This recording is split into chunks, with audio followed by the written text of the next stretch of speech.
Okay.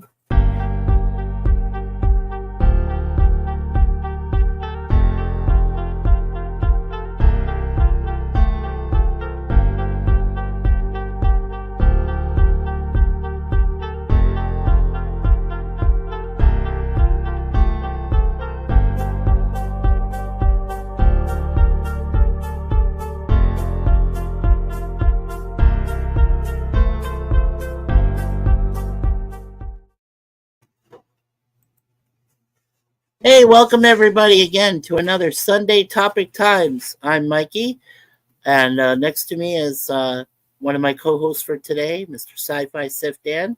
Dan, how you doing, buddy? Hello, Mikey. Good to see you. And as you guys know, we do this every Sunday, starting at 3 o'clock Eastern and 2 o'clock p.m. Central, 1 o'clock on the Mountain Time Zone, and for Mr. Dan here, 12 noon time on the Pacific Coast. We run this for usually about 3 hours because we do want to give ourselves time to rest. And then we go on and we do a Gorilla raid or a Mikey raid on Gorilla later when he does his Cinema Sunday. And this Sunday, he's going to be doing a for McCringe stock. He's going to be doing the 2014 reboot of RoboCop, which featured Michael Keaton. So, as the CEO of the evil OCP company. So, yeah, I've never seen that. I mean, I've never seen that reboot, and I was afraid of it. But you know what? I'm willing to watch it with Gorilla tonight. So we'll see. We'll see what happens with that. Well, if PvP sticks to his word, he won't be on the panel to watch the movie because he doesn't have time for that BS. If he does, PvP, he likes to be a part of the crew, and I don't mind that. But then he gets upset with himself because he doesn't get things done. So, right? Of course. I mean, that's and he always has a pair of socks he forgot to wash. yes. Let me see here. Let me do something for you, buddy. Give me a moment. I'm just gonna edit your headline, so that I can put you in here as and host, co-host. Yeah, that'll work. We can do that. Okay, there we go. Hardcore classic Star Wars and the co-host. There, all set. All right. Well, let's begin with the chat and check and keep on it until we do get Jay Aldrich. My brother Jay will be coming up, and then of course I believe Jim. If he's working, he'll probably come up when he's done. I did send him a link and also to brother Jay. So brother Jay was in here and he says your donations are greatly appreciated. Well, that's only when we become monetized. It's going to be a while. I mean, right now we are at 172 subscribers. So we just need 28 to reach 200 so we can do our first, live celebration at 200 subscribers, which will be awesome when that comes. So hopefully that comes soon. Also, again, don't forget, please, as well as for Sif Dan's channel, hit the like button, subscribe, and make sure you hit that notification bell, the ding, ding, ding. So, and when you do that, make sure you emphasize, highlight all notifications. So that way it can notify you of any possible, webcams that come, any live streams that we do like this. Normally during the week that, I work 7 days a week, but I do live streams, which we do allow open panel if you know something about the subject matter we're doing. So, that would be on Tuesday afternoons, Thursday afternoons, Saturday afternoons, and of course here on Sunday. So, yeah, it's a lot of fun. Here is the StreamYard link to the chat today. It is at the very top. We can accommodate up to 10 people. When we talk about different topics, all I ask is that you don't mention anything about politics or any kind of political talk, especially concerning the election and the thing that's going on in the United States or any other kind of politics elsewhere in the world. If we do tend to lean into it, I'm going to remind people we'll just change the subject, move to something on, because we don't want to be struck. It has happened to some of my friends on their previous channels, so we'll just try to avoid certain words too. We don't want to say certain things. All donations will be readily accepted once we're monetized. Yes. That's only when we become monetized. It's going to take a while, but that's fine. I welcomed everybody. There is our master moderator. Master moderator. See how I said that like Sade? That is our buddy, Sir Lemon Pie. Hi, Sir Lemon. How you doing? And I said hello to him. Sean Carter, who I haven't seen in quite a while. Hello, Sean Carter. Hey, all he says. And I told Lemon today if we do get Lady V Elements, and also our other friend. Well, we have Connie Cleary in this chat. I just saw her.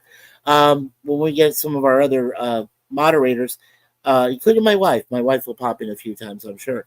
We're just keeping an eye out, making sure things don't go crazy. Because I've seen what happened to poor Gorilla and to Resolute and to some of our other friends, and I just don't want that to happen to us today. We just want to have some fun. That's all we need. We just want to have fun. So we'll need your awesome moderator skills there, Lemon.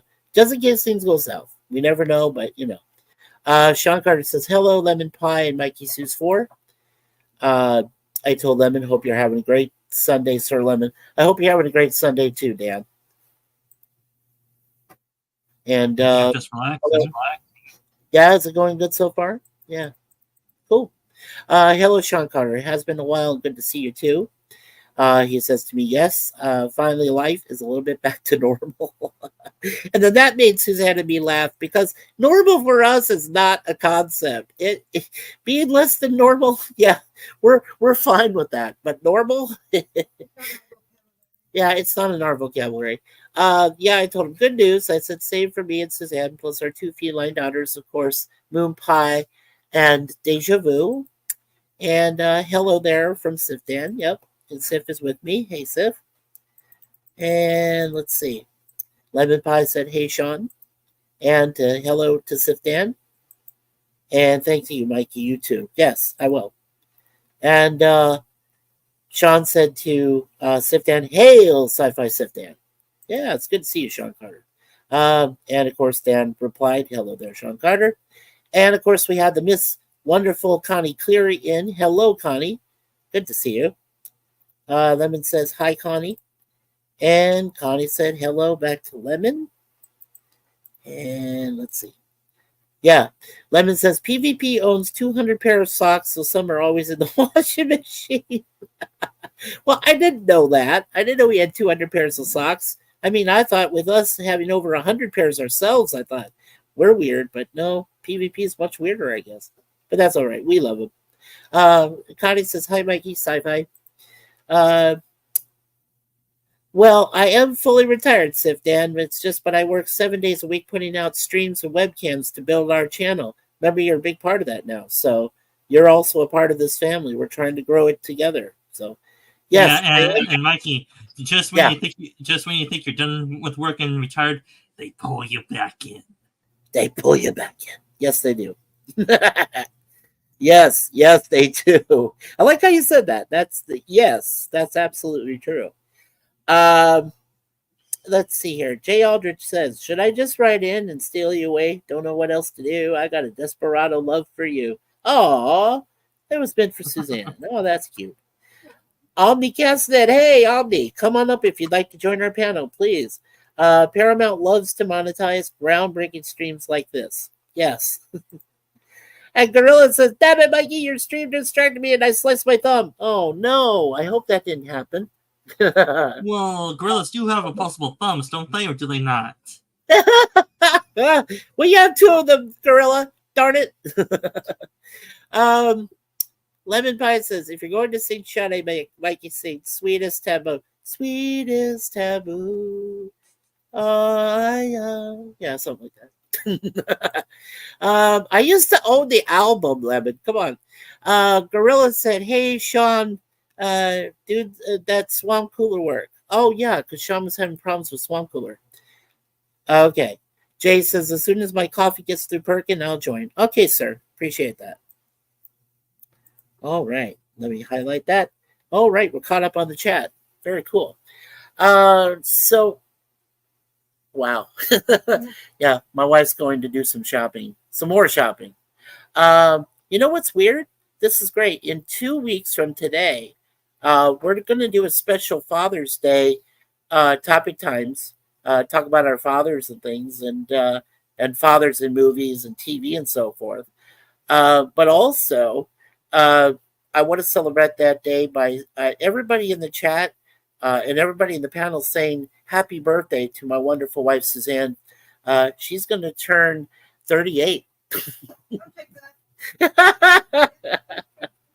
Well, no. We know she's older, but, for that day, we give her that 20-year leeway and tell her she's 38 years old. So, yeah, it'll work. And you saved yourself by saying her real age. Well, I saved myself from getting hit with a cast iron pan, man. No, I'm kidding about that. But, she just likes to have that benefit. And I say, hey, you know what? As long as I get my 10-year benefit when I turn my age in September, you'll get your 20-year benefit when you turn on June 16th. So, okay, that's great, Gorilla. No problem. Yeah, before you ask me to come up, I'm cleaning fish, and I'll have that on camera. Fantastic. Yeah, that's the bullet. Yeah, is that the bullet fish he's going to have? That'd be awesome. Because you know what? I've never really seen bullet fish. So if he does that, that'd be cool. Sean Carter says the Gorilla. Oh no, that's the Foley, the AC guy got it running again. The first night we got it back, we turned it down to 65. Yeah, Sean, we have a similar cooler of our own, which is on, roller on wheels, and we have it down to 64. Yeah, and you know what? Because our hydro and our electric and our AC are all tied into our rent, which is very affordable each month because we live on disability. It's good. I mean, it's good that we have it on 64 degrees because it helps us. I mean, it keeps us. It's still a little warm outside because actually it's 61 right now and there's humidity, but it's been raining all day and it's raining all through the week. But yeah, if we keep it at 64, we have a pretty steady, coolness in the room here. So yeah, it helps a lot.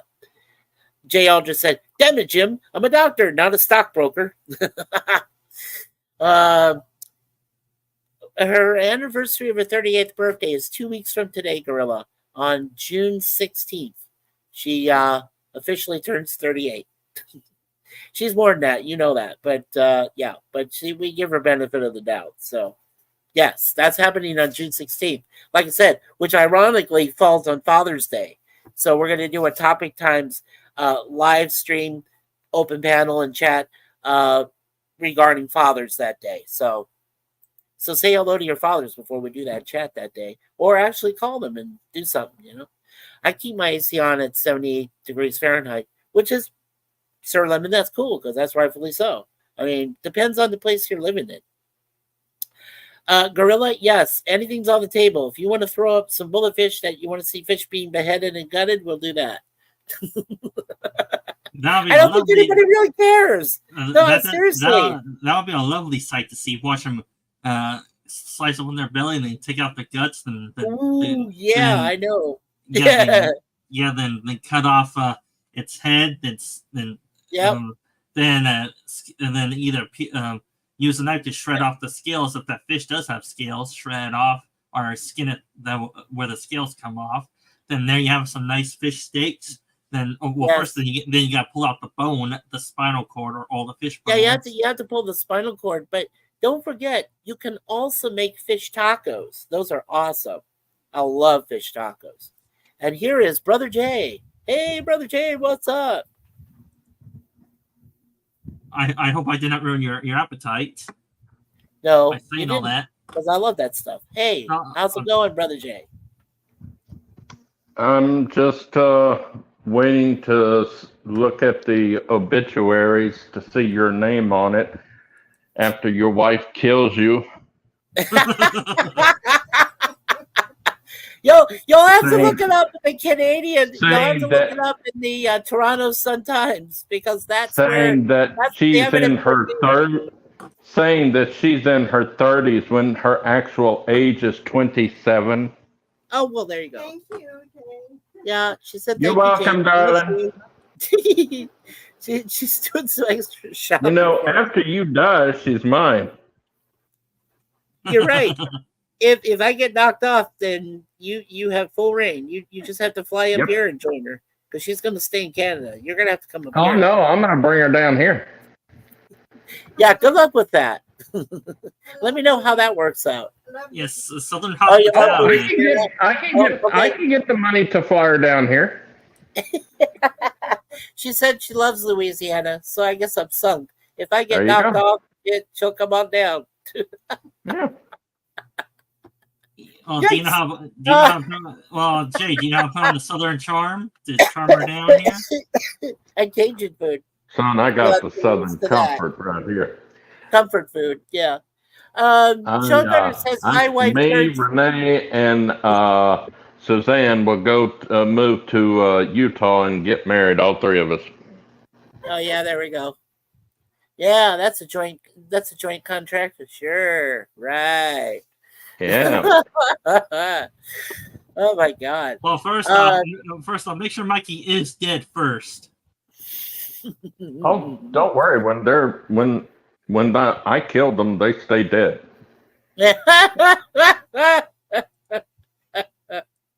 Oh my God. Suzanne is just laughing her head off over here. Oh my Lord. Oh Lord, bless our souls. Come on, help us out here, please. You can't Please. find the bodies that I have buried. Yeah. Yeah, right. Yeah, No. The Yeah, bodies go I've ahead. buried have literally destroyed their lives because that made them feel like I destroyed their lives. Let's say this. Because Okay. once they do me wrong, war. Yeah, that's great.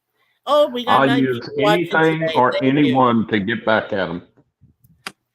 All right, gentlemen, let me quickly finish the chat here. Get And it then caught I up. asked the Lord to forgive me.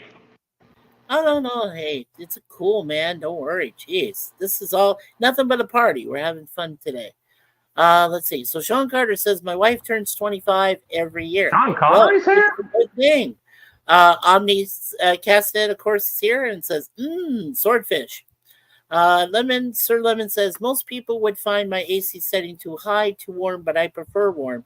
Hey, whatever you prefer, dude. Arabic Sonder. Hey, Mikey says for Arabic. Mine's Good on to see you, my friend. 77 right now. And Sean Carter says it's nice to be able to use blankets at night to sleep.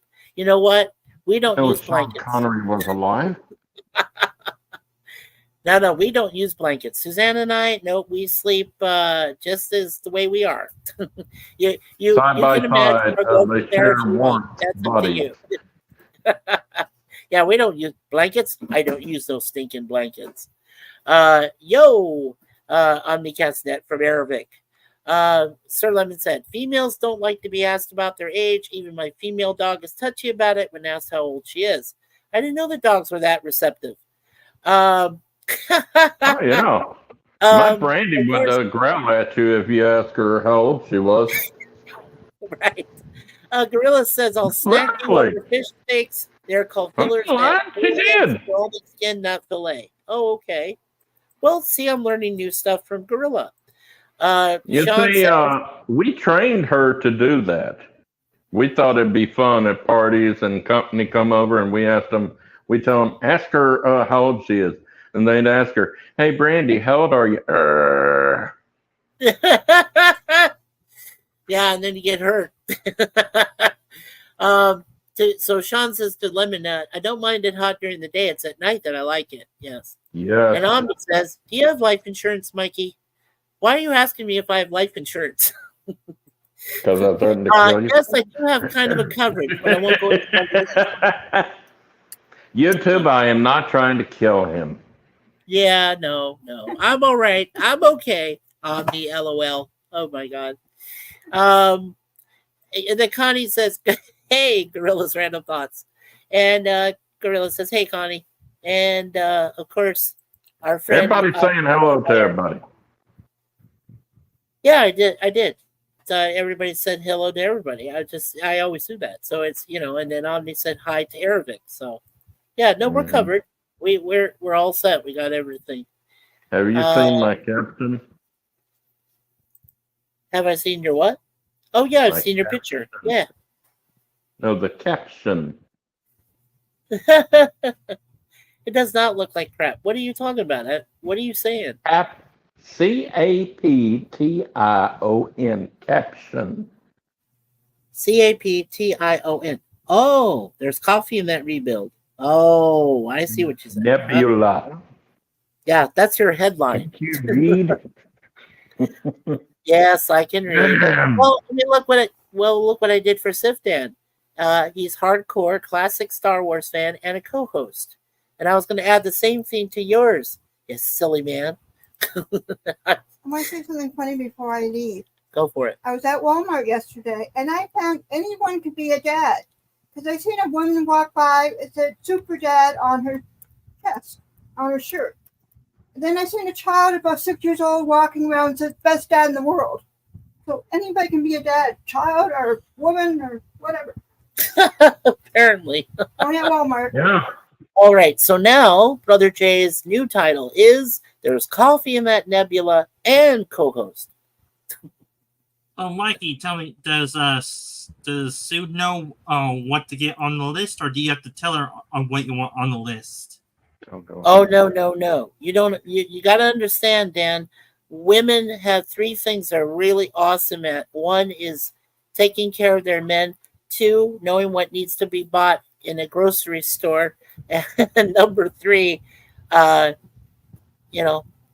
you compliment them whenever you can, because they thrive on compliments. They love.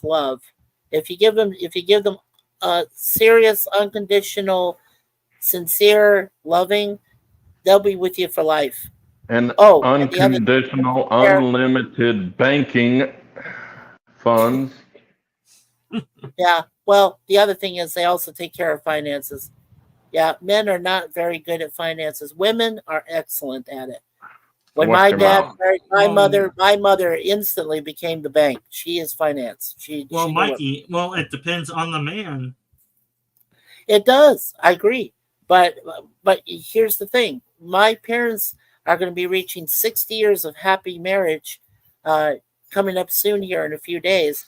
And my mother always said one of the best decisions they ever made early on when they were, starting to, raise us kids was finances. And my mother took over. My dad knew it. I mean, my dad did the work and he worked hard and provided for us. And my mother took care of all of our bills Definitely and knew how to took care of spend. our food stamps and everything. So, yeah. I love my mother for that. My mother saved our family from a lot of financial difficulty. We never had to beg for money from any of our family.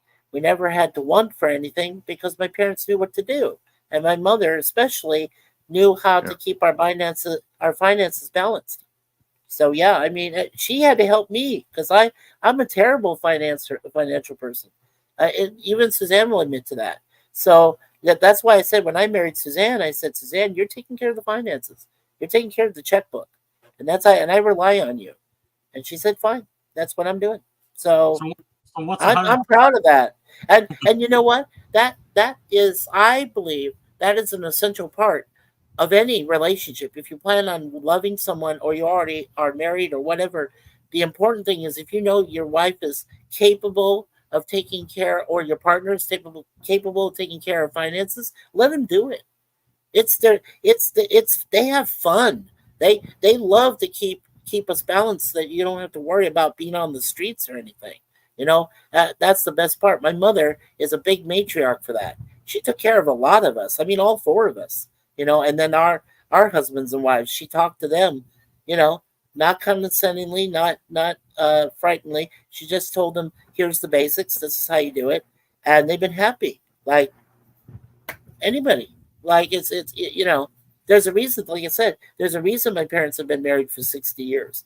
They're one of the few marriages that succeed because they love each other unconditionally. Communication is the key to any good relationship. Anybody will tell you. Which means and if you have that God the in your man life, listens and doesn't say a damn thing.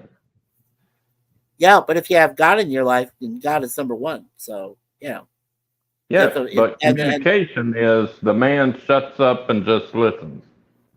Yeah. Well, no, communication can be shared both ways. That's why it's important. It's key. It is. It's a big important thing. How long To you been married? my family. To my family, I'm just saying. It could be different for others, but for us, it's important. Communication.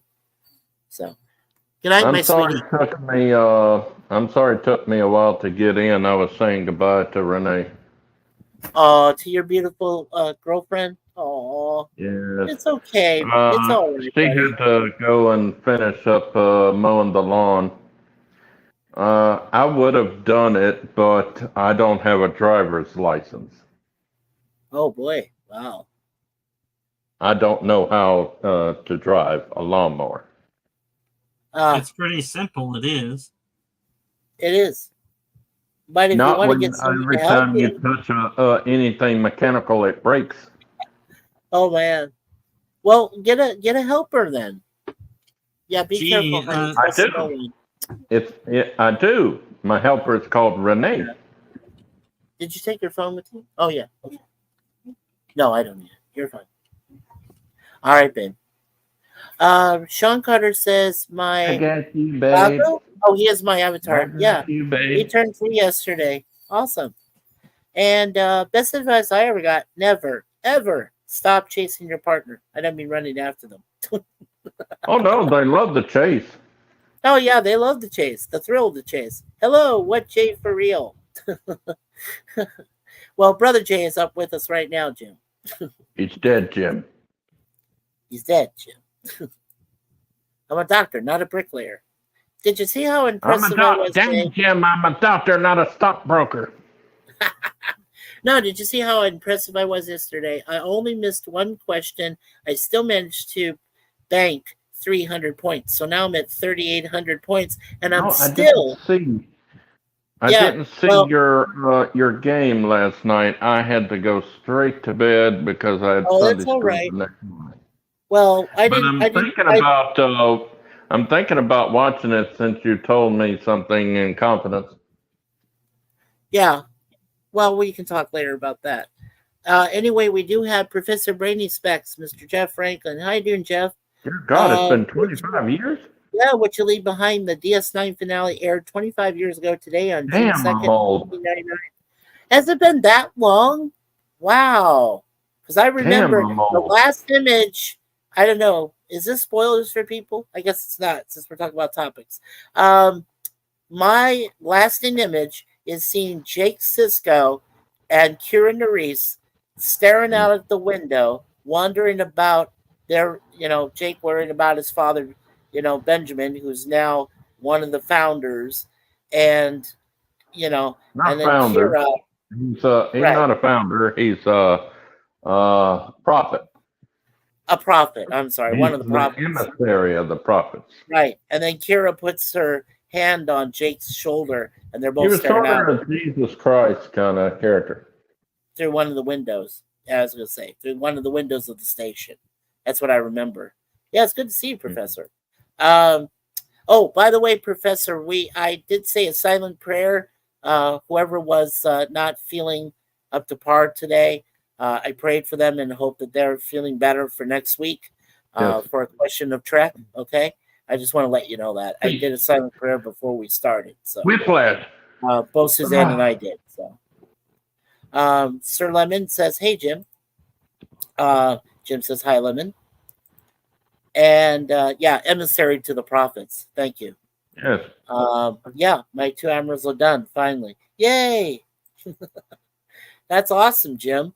And don't forget, tomorrow on June 3rd, Jim's Landscape LLC #1, Commodore Productions will premiere his Repair 4 video right around that time. He can let you guys know if you go to his website or if you talk to him on Facebook at Commodore Chat. He can let you know when that officially will premiere, but I believe it is tomorrow. So we have 11 people watching today. This is awesome. And hello, Jim, from Sean Carter. Okay, we're caught up. Okay, we're caught up for now. So before the chat explodes again, that's awesome. 10 people. I appreciate that. We all do. Well, since we're doing random topics, is there anything you can think of, Dan or Brother Jay? Anything you guys want to talk about that we can get started with?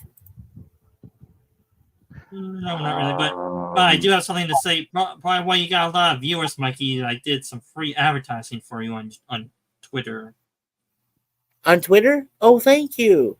Yeah, I do have X-Ray. Oh yeah. Yeah, we love you, Elon Muskrat. Muskrat, no. Did y'all hear that YouTube, Twitter, and Facebook are combining forces? It's now going to be recalled UTwitface. Wow, Wow. a great I'll be title. like Professor. Wow. Hi, Sean Carter, the gym. It really, you twit face? Oh, jeez. Or Now, better come yet, on, or is that better yet, real? or better yet, why not say up yours and obey our rules? If not, then we cancel all your communities and you become isolated again. That's why it's called Uh, UTwitface. Well, you could always call it UX face. Yeah. Okay, that's a little too much information, Mikey. Oh, man. Well, No, then, it's of now course, called you could always call it Tubex. You could call it Tubex Book, or Book the Tubex, or Book Tubex, or Yeah. X2 Book, or Whatever. BooktUbe. What I don't want is FedEx and UPS joining forces with the new name Fed Up. Oh, up yours. Fed Ups, that'll probably work. And Yours. hello to Jim, also known as Admiral Shepard from the Awesome Landscape LLC #1 Commodore Productions. How are you doing this fine Sunday, Jim? Well, I spent too long on that 2 Admirals. I finally got it done. Trying to find sounds and that. Need to work on a lawnmower, but I mowed lawns with not changing blades, but they should be done. But I still got a little time. I got Oh, a you cup. got Mikey's voice thing? I got a big cup of coffee here, so I figure I'd come in here and drink my coffee, and when I'm done, and I'll get off. Oh, that sounds like fun. That sounds like a personal problem. Yeah. You want to help me there, Jay? I'm a brother. No, thank you. I like women. You Anyway, I'd like to to get remind some. you guys, right, to remind you guys in the chat, if anyone wants to come up, lady or man, anybody that we know, the StreamYard link Where's is right our there. women Post it at? at the top of the chat. Women? So, Anything really? yeah. You're gonna get in trouble that way. Oh, I'm not going to get trolled, but that's why I have you, Jim, No, and he Dan, said and trouble, not Brother troll. Jay, 'cause, Oh man. yeah, no, we're. That's why I got you awesome guys as reinforcements. I will avoid the best I can to being trolled, because I feel, you know what, I feel so badly, for obviously for Gorilla and for Resolute have gone through this, and even I won't say who, but last night went through some similar thing, and I was like, and Tony. Tony's gone through it too, but he knows how to handle it a bit better, I think, because he's just younger at that and he knows what to do. Tony Stark of Iron, I'm talking about. But here's the thing: why?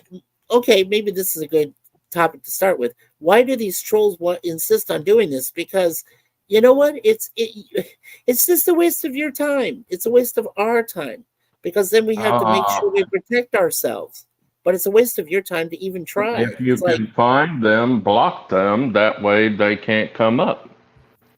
Yes, I know. I know that. But I'm just saying, why do they even bother? That's my whole deal. To get under your skin. Get in under your Well, I don't want to be under my skin. I don't want to bear. Well, that Okay. probably for attention. Right, they're trying Don't get to. under Mikey's skin. You might not get back out. Yeah. There is the Repair 4 trailer, everyone. When you go to Jim's Landscape, click on that link and you'll be able to watch his Repair 4 trailer, and that'll prepare you for his Repair 4 video, his Star Trek fan film when it comes out. So, Midnight yeah, tonight, take a look. Eastern. Yeah. Welcome aboard, Captain. Welcome So, aboard. So Jim, tell me, are you more crazy or about the same amount of crazy after doing that video? If we're talking to yourself, What, the one I just did? Yeah. Why Yeah, would he be crazy? because he's talking to himself as two admirals, probably. Well, I did the two admirals a couple weeks ago. I just got done putting it all together. I think he's, you know what, Dan, as Maybe he has as split much as personality disorder, and it seems fine to him. yeah. Well, I'll tell you this much. As much as I am equally impressed with how you put together your two different sci-fi franchises through the AI, right, Dan, I'm equally impressed with how Jim, with very few people and with just mostly his facilities, is able to put together such good fan films. I'm really impressed. So, you know, it's just me, myself, and I. that's pretty much it most of the time. Yeah. And I got and he does great stuff. I got Matt Arnold as a story advisor. He helps out, and Jeff Barnes same way. Right. Well, and if you think, Jim, it's Yeah, not and if just you you. You do have your children called dogs too, don't you? To help you out too. yeah. Well, I can't get them to act. Well, they could act if you want to put them in your fan films. You know how much those shirts for dogs are? They're more expensive than damn humans. Oh man. But come Well, on, you do it like, you know, do it like when Archer had Porthos. Come on. Yeah. Well, Mikey, in that case, Good. in that case, the dog was trained on how to interact with people and to be on screen and how to follow directions roughly. And didn't they say they used 3 different beagles, right, for Porthos? Yeah, 3 I beagles. thought they said that they had 5 or 6 beagles. Was it? Let me look it up. Yeah, look it up because that'd be good. Yeah. And of course, here is our other friend, the Christian Carpenter. Hey, Christian, how you doing? Good afternoon, everyone. Good afternoon to you too, sir. Hope you're having a awesome and blessed Sunday, as we all are. All right, so we're caught up. Yeah, so let me just finish quickly on the topic about the trolls. The thing is with trolls, I know they're demanding attention. You're right, I know that they're wanting to get onto somebody's channel and expose their wares, maybe. I don't know. It's the best way I can explain it. You know, and yes, of course, we can block you. We have a ways of doing that. We block you, we can prevent you. But they're getting sneakier and sneakier all the time of how they're able to sneak on. Because, I mean, they did sneak on to our friend Gorilla's channel, and that was crazy. I mean, that was insane. Because Gorilla is really a nice person. He really is. He's a great dad. He takes care of his kids. He goes fishing. You know, he's a wonderful, humble guy. But, you know, it's hard.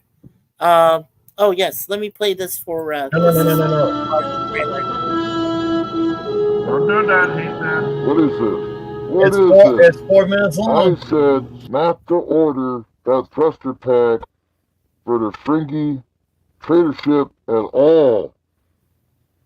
Admiral Shepard, why in the Sam Mountain heck did you order that thruster pack for the Ferengi? I said no. Won't anybody listen to me? Nope. Am I not the admiral here? Really? No. Well, just have to contact Admiral Shepard and find out what the Sam heck is going on. Computer, call Admiral Shepard immediately. Now that's Calling cool, man. Admiral And that's a Shepard. 4-minute. Colonel Sanders as Yeah, an that was admiral. cool. How do I remove that? Admiral Jim? Shepard, You have to remove that. You have an incoming call from Admiral. Do what now? No, I said, how do you remove that? Oh, this is your second part. I'm sorry. Go ahead. Keep playing. Go ahead. Sorry. It's 4 minutes long, Mikey. I was going to say, since you're impressed, how would you like to be the first one, and you're playing it, the first one to watch the 2 admirals for Repair 5? And evidently, we are watching it. Awesome. apparently. Keep going. Yeah. This took me 8 hours to make. Hey, Wow. PvP, watch this. Yeah. Bullshit. Really? Admiral Bullshank's calling? Frack. Wonder how much Feldekarp I gotta listen from him. Mm-hmm. Admiral Shepard, what is going on? Why did you reorder the thruster pack for the Fringy vessel? I said no. Why did you override my authority? Well, sir, he needs our help. It's a good practice to keep relations open with other species instead of closing them, don't you think? But he won't pay for the damn repair.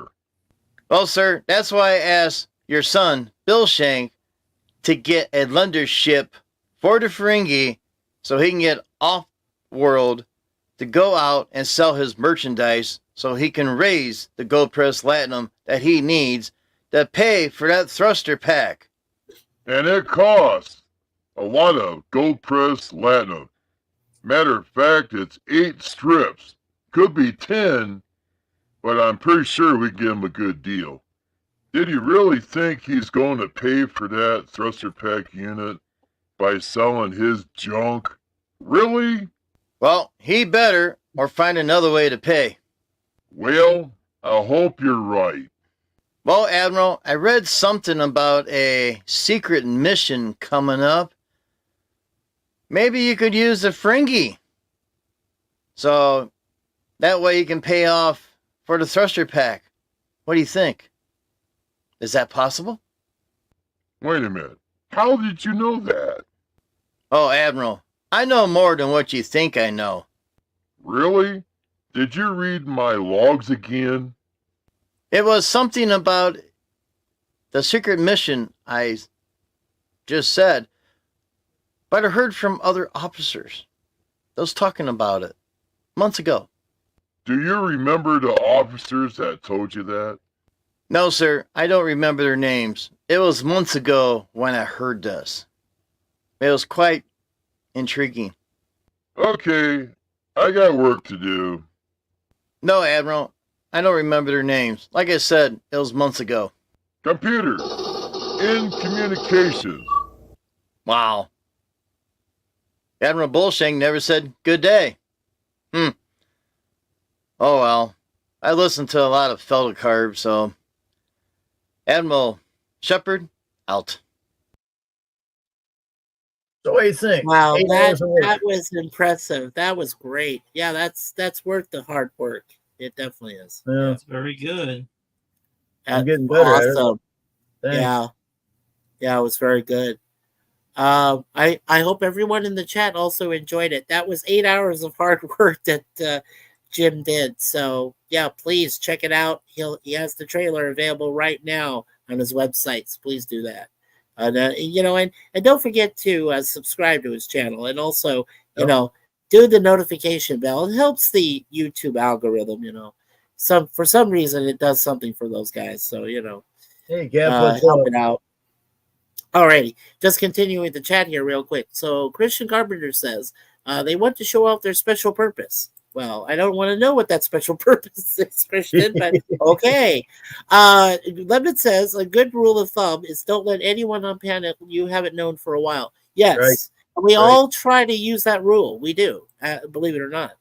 PvP says the Admiral has had too much plastic surgery, judging by the video.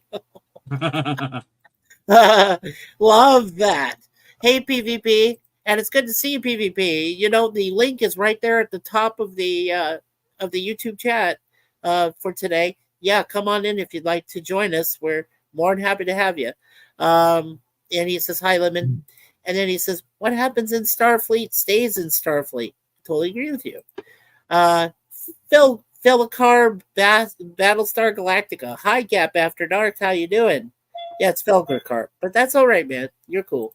Hello, Gap After Dark.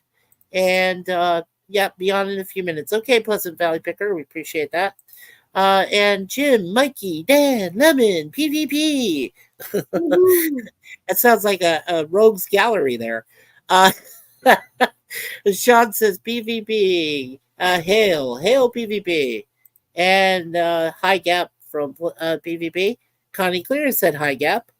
PvP says hi, hail to Sean Carter. And Gap After Dark says, hey, Connie. Okay, gentlemen, we are caught up for right now.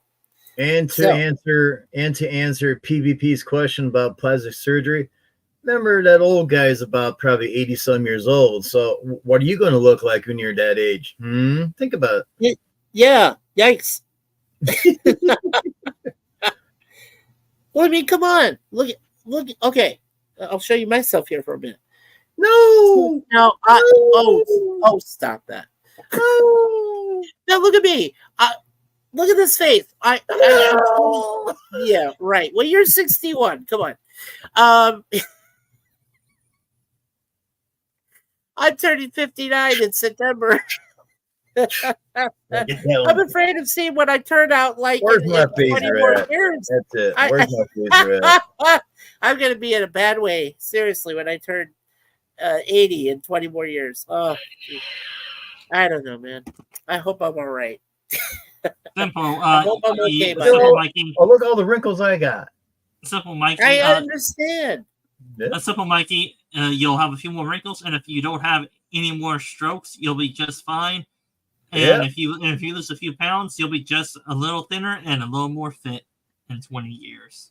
Yeah, well, you know what? I'm very proud of Suzanne. She's lost a lot of weight with her diet she started, and I'm trying to follow her diet at the same time. And I lost 20 pounds myself, so I'm doing all right. You lost 20 pounds? Great. Yeah, I did. I lost 20 pounds. You better go find it. Well, I'm not going to go find 20 pounds. I want to lose more than that. Come on. I got diabetes. I mean, come on. I got to lose weight. Understand. That's my problem. Let's see. Admiral, there is a 20-pound weight. It's called a 20-pound lift weight if you're able to find it to lift it up on your arm. Right. Well, I lost so far this summer probably 10 pounds, and I lost it forever. Hey, but I wish I could lose more now. Any pound loss, believe me, Jim, any pound loss is good for men or women. That we all appreciate that when we lose weight. My beloved wife lost 60 pounds. She found out yesterday. So she's very happy. And I said, rightly so, because you've lost a lot of great weight, my love. That's what I told her. So, you know. Back to the chat. Gap says, hey, Jay. Gap says hello to Sean. And he says, Frack, I don't think that for a head to 80. And Gorilla says, the effer stabbed me. Guess which one is getting eaten first? Okay, yeah, we're going to see Gorilla when he comes up and cutting some fish. Gorillas from Gap. And Gap says, wait, loss is also good for overweight dogs and cats. Amen. Yes. PvP says, I need a diet. I need to lose weight. We can tell you how if you want us to. We can give you our recommendations there, PvP. Gap says, wait. And then PvP has got a diet plan. You can share in that chat, Mikey. Well, actually, we can share it today if you'd like, because we got random topics, so we can actually share our solutions for weight loss if you'd like. And there is PvP, gentlemen. Hello. How's it going, PvP? Hey, PvP.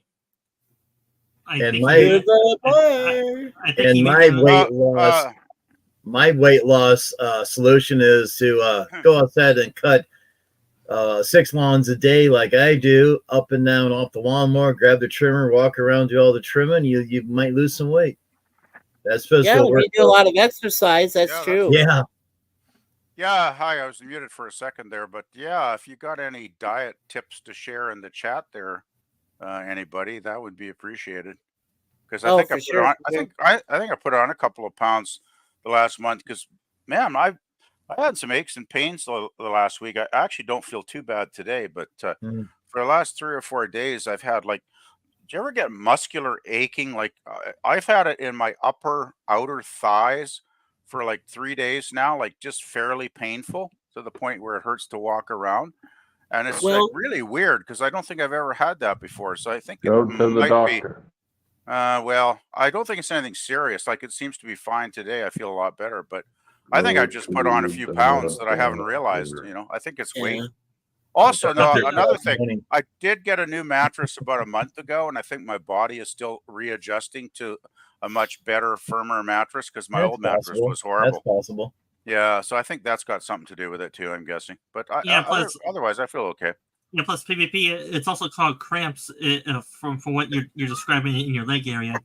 Just Maybe no, cramps. it's just sore. It's just muscle soreness, not cramps. I mean, a cramp was something that's more transitory, but this was like ongoing for a couple of Well, days. So one I'm thing I going to can, I'm going to see my doctor in 3 weeks anyway, or less than 3 weeks actually now. So I'm well, going to mention it to her when I see her. well, one thing I found out was Suzanne. One of the reasons she's losing a lot of weight is because she likes to go and shop for us, and I said that's fine because I take care of the cats at home. Oh, I get to extra play steps. housewife. Yeah, I get to play housewife, but sometimes I like to go out, just kind of walk around the building a few times. I Yeah, do get my walking. form of exercise. Walking's a very good thing. I was in much better shape, like 4 or 5 years ago when I was walking quite a bit because I didn't have the money to fix my car. My car conked out, so I was like walking and taking the bus for about a year until I got my current job, and then I could afford to get my car back on the road. But it was Yeah. actually good to actually not have a car because I was in much No, better it's a shape. lot better. I mean, Like I was slimmer, I was yeah, lighter, I could walk for blocks and blocks and blocks without getting tired. It was really right. good. Well, it's still hard for both of us to walk, so we use walkers, and we walk. Oh, We do take transit. We take buses and subways, but most of the time we're always walking to those things. So and walking to other destinations, and that's where we get a lot of our exercise. And we do that, at least twice a month, doing extensive walking. Other times good. we just do basic walking around. Or Suzanne will go out and get some groceries, and she does a lot of walking herself that way. I think it really well, I'll use my mom as an example. She walked all her life. She never learned how to drive. She never got a driver's license. She walked everywhere her entire life. Luckily, the towns and cities my mom lived in were small enough where she could walk everywhere, so that Yeah. helped. But she Now stayed in PvP. great shape. Oh, yeah. Now PvP. I have a solution here. I think from Patawannabe. So if you want to read what he says to you. Okay, I lost about 50 pounds several years ago, but I attribute it completely to my non-electric bicycle and me reaching into my 40s at the time. Yeah, bicycle would be one way to do it. Trouble is with the crazy drivers in this city I'm in, I think I'd be putting my life in my hands, quite honestly. But yeah, that's actually not a bad idea. I do see And people here's another cycling one. occasionally. Yeah, and Now that here's I'm another closer one to for my you. 50s, I need to get my strength and endurance back. I used to run miles in sports, and now I get winded mowing the lawn. Yeah, I know that feeling. I get winded just walking around after a while. I am definitely out of shape right at the moment. So yeah, And I can relate. the Patawannabe, thank you so much for being here Thanks for today the and info. coming to our chat. Yes, helpful. Yeah. Definitely helpful. Gab, nice Pata, and hello. All right, I want you to read this, Dan, and see if you can actually say it the way Aravic wants you to say it. Now witness the firepower of this fully armed and operational battle station. Fire at will, Commander. There you go, Aravic. That was awesome. Great one, Dan. That's awesome. Aravic, hello.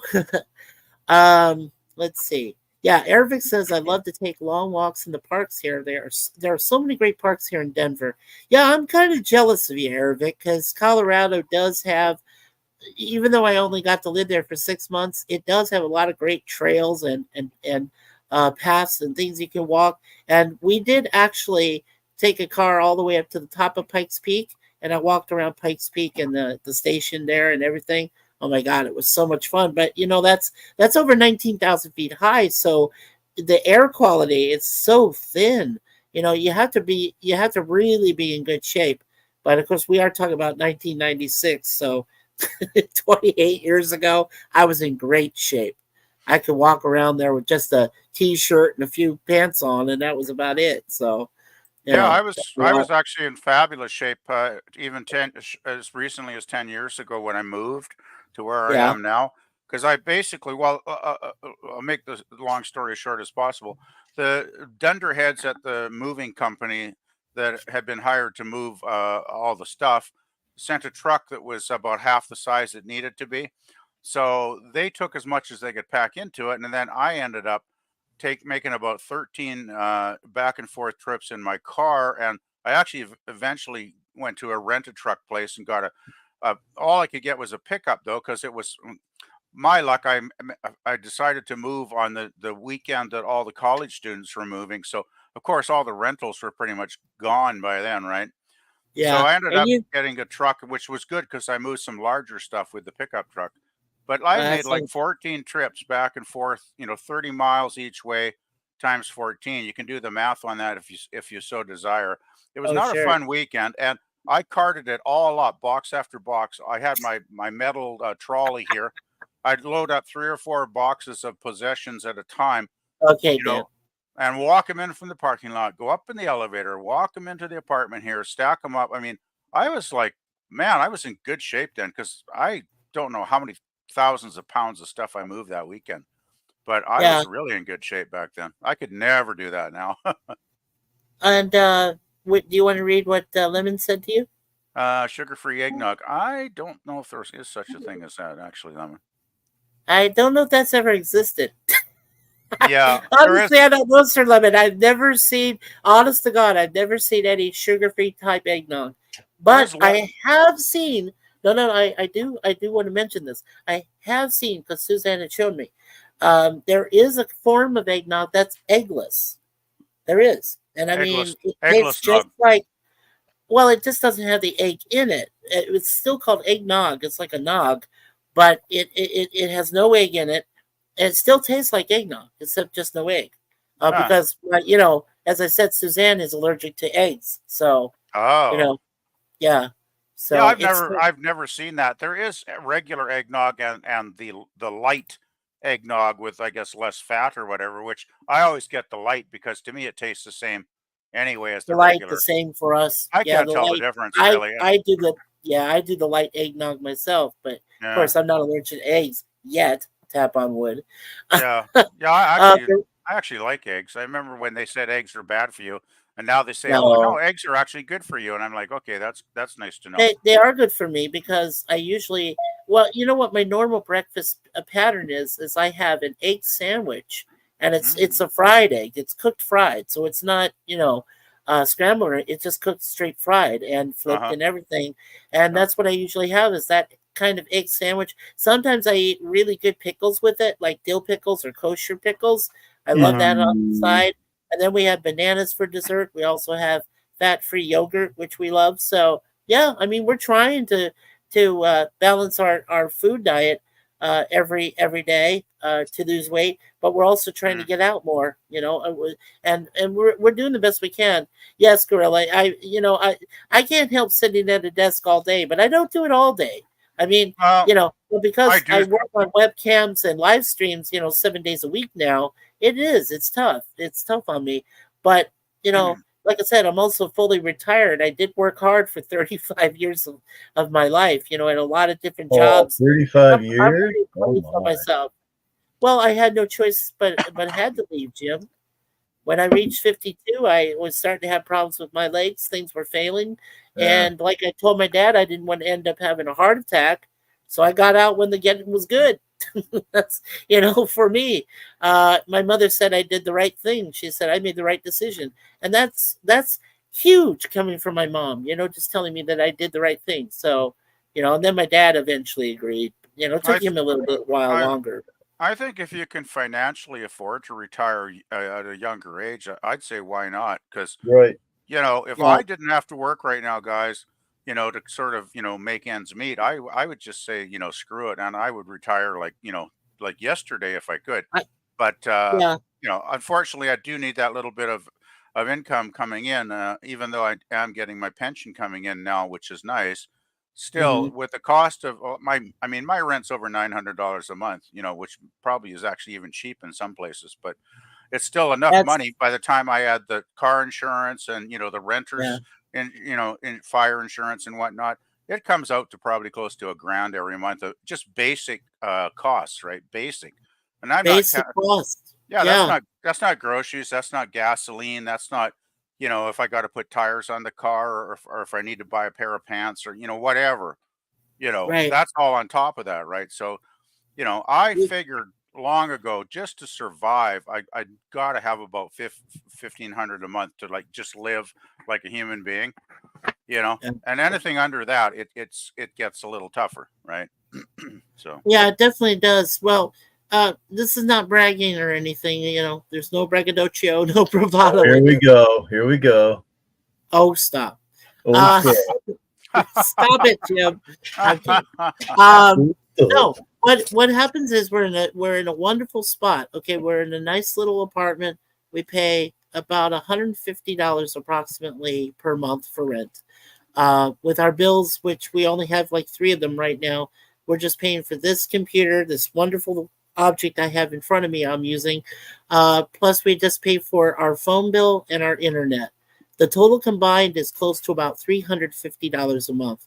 That is like 10 times less what we would have been paying if we had stayed in the apartment that I had back in Scottsdale, Arizona.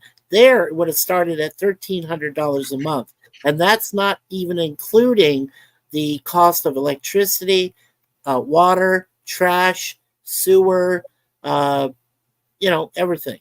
And I mean, it would have been ridiculous. I would have had to work 3 jobs. Do you think I could work 3 jobs? I had a hard enough time doing 2 jobs, one at daytime and one at nighttime.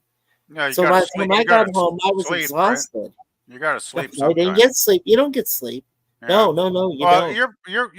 Are you in like a subsidized building then? Because your rent is how? We're right now we're in a 17-story building. So yeah, it is subsidized. It used to be a home for for invalids and a nursing home, but then they converted it. Right, they subsidized it and converted it into a living space, an apartment complex, and that's what we live in. That's why sometimes when I don't want to say it because I might jinx myself. When that alarm thing goes off, I don't say the whole thing, but when it goes off, then I have to stop myself because it's like, is there really a fire in this building, or does somebody just, light up a match or to smoke or something like? Because this is a non-smoking building, and some of the residents in here don't give Same here. that's butt. So same here. You're supposed to like at least go out on your balcony if you want to smoke. At least right? go outside, or if you're gonna do it downstairs outside. Yeah, I know there's smokers in the building too, because every once in a while I get on the elevator and it just reeks of smoke, right?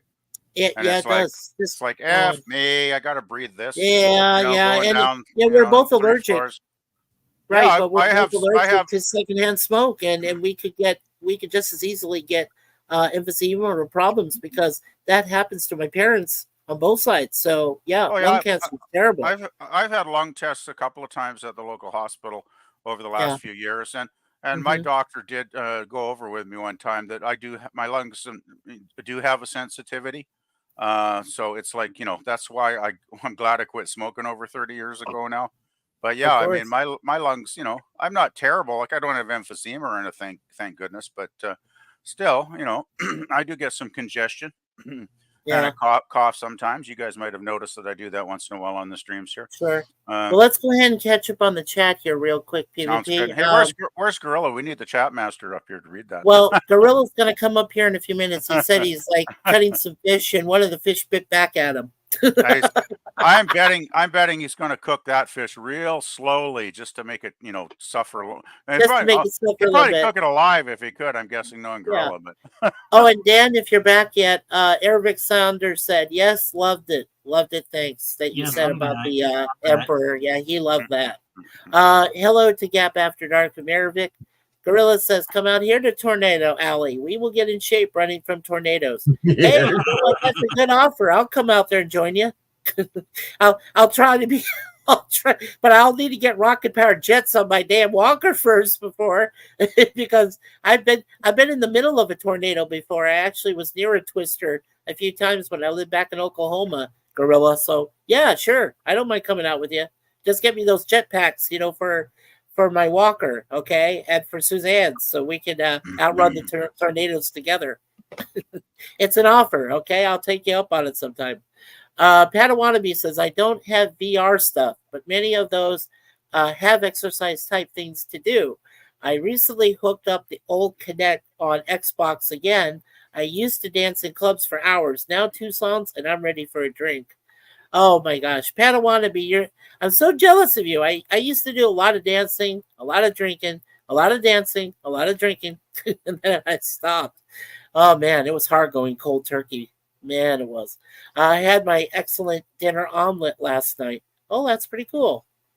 What happened to Jim? Oh, I think we just lost Jim there for a moment. He's in private chat. He's unloading his mower, he says. Oh, okay. So he'll be back. Oh, thank you so Sounds much. like it. Appreciate that, PvP. Yeah. Arabic said he had his excellent Denver omelet last night. Yeah, I heard about that. We were talking about that, Arabic. Lemon says, well, not that often actually. Every once in a while, if I just have one of those days and I don't get around to it earlier, I will have some.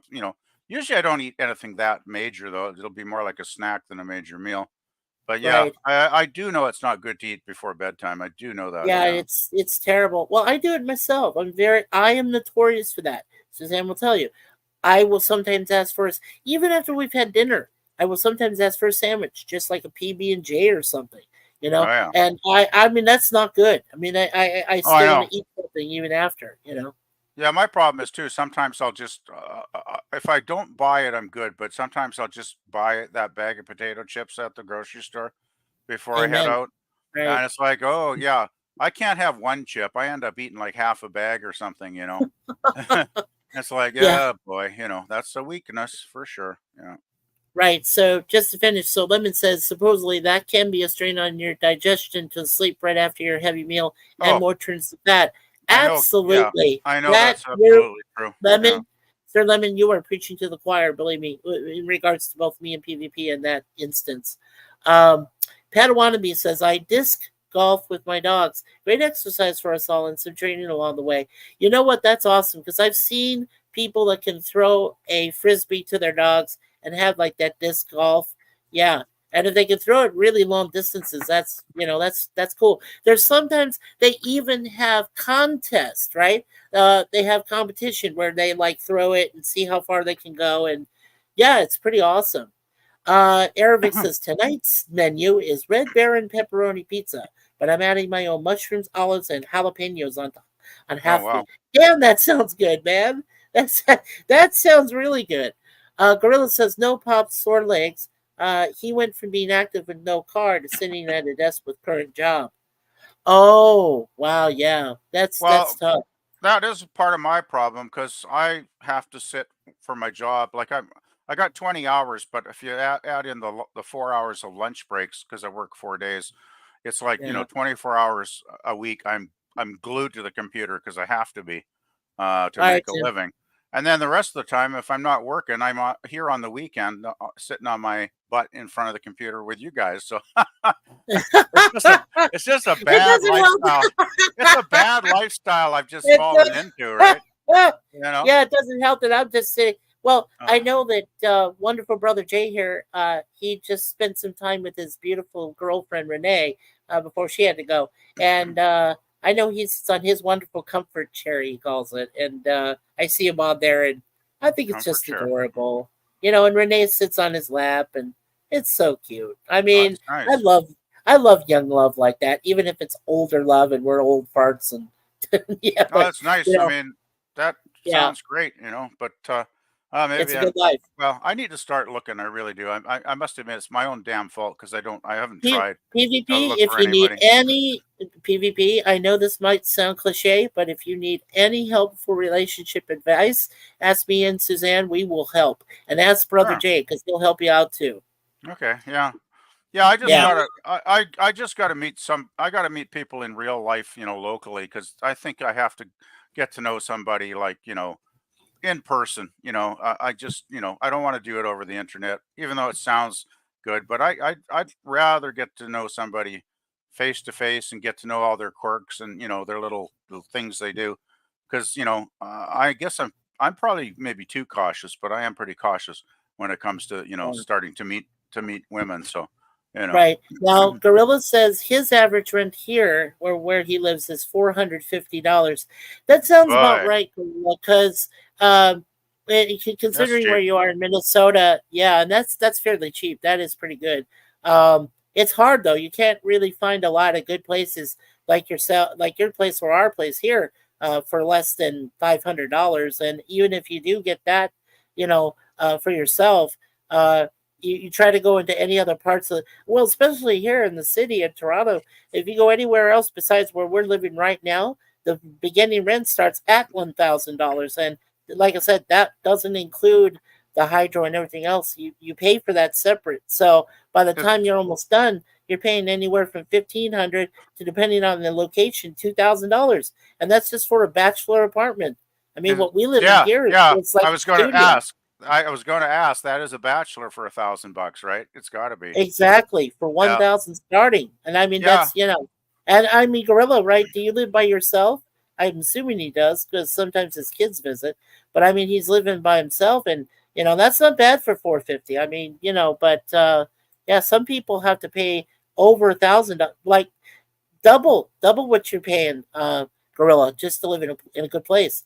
Gap says steel cut oats are good for diabetes. Actually, Gap, that's a good idea, but we do have a form of oatmeal which is actually beneficial to both of us, and we do eat that oatmeal every once in a while, and it does help our weight loss. So yeah, it must be a form of that steel cut you're talking about that's inside the oatmeal. Diabetes. Yeah. Padawannabe says eating before bed. Now that's how some old NFL athletes would do that before bed to gain weight. They talking about eating French fries and fried chicken though. Well, thank God my wife is allergic to chicken because she'd probably be eating a lot of chicken salad sandwiches or some stuff herself. Gap is laughing. Gorilla says, don't ask me for relationship advice. It's costing me half my paycheck. Well, because you're a dad, Gorilla. Come on. And you're a great one. Stop it. I hate when people are self-moaning. Self-pity. Kidding. Gap is laughing. Padawannabe says, I got married at 46. I actually enjoyed being single as a 30-something man. I did both online and in person. Face-to-face and realness is primary for me. Yeah, it is.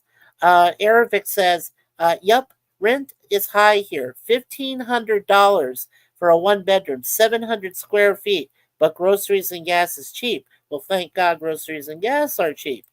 Under $3 a gallon at the gas station I go to. Well, you're very lucky, Aravic, because most, like you just said, most of your rent is tied into, to being able to have a roof over your head, 4 walls, and luckily everything else is inexpensive, I guess, in your parlance. But that's not the way for a lot of other people. It's hard for them to live where they are. It's just but a lot of us are older, so I guess maybe that's a good excuse. I don't know. I don't know if that's true, but I like to think that's probably a good reason. Anyway, so we're all caught up with the chat. Brother Jay, you've been silent for a little while. Are you okay, my friend? Jay? Jay's muted. I see that. Yeah. Okay, maybe he might be he's away. Yeah, he might be working on his coffee. He did say he was perking some coffee and doing stuff. Okay, cool. By the way, Dan asked in the private chat, he says, what age range am I looking for? Well, Dan, I don't actually set an age range in a sense. I mean, obviously I'm not going to be dating high school girls because I don't want to end up in prison. But no. I think it's more about the person and her personality, and if I find her attractive, in hopefully a number of ways. Because Gorilla, that's fantastic. Yeah, his 4 bedrooms paid off. Yeah, that's awesome. All right, go ahead, PvP. I'm sorry. For me, there's two types of women as far as romance when it comes to me.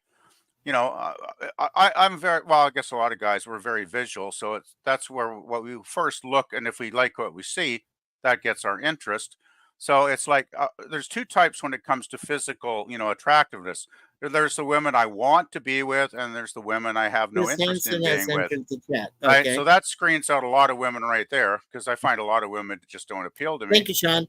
But then the big thing is personality, right? Obviously. Yes. It's got to be, likes and dislikes, hopefully similar taste in a lot of things like, TV or movies or music or whatever. Because let's face it, I ain't going to be dating some chick that's listening to rap music all day long because it just ain't going to ever happen because I'd go nuts if I had to listen to that stuff.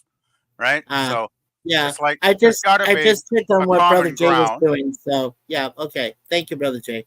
Yeah, I'm sorry. Keep going, PvP. There's got to be a common ground as far as interests, I guess is what I'm generally saying there. I've got to find her physically attractive, obviously.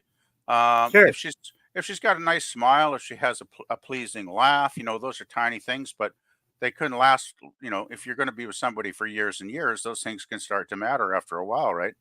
That's a little bit, but yeah. Here's the thing. Yeah, here's the thing. I just wanted to get back to the age thing. I don't actually care about the age thing because I've seen a lot of women in their 20s that I just find butt ugly, and I just can't get interested in them. I mean, date wise, yeah, fugly, and I can't be with fugly. Yeah, that's a good term to use, fugly, right? Sure.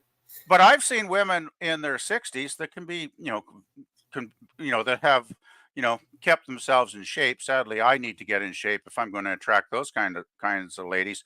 I've seen women in their 60s that are pretty smoking hot, actually, still, right? They still have the face. Well, maybe the face is a little older, but they still have the physical characteristics of a woman like in her 20s or 30s, right? Because they've kept it all together all those years.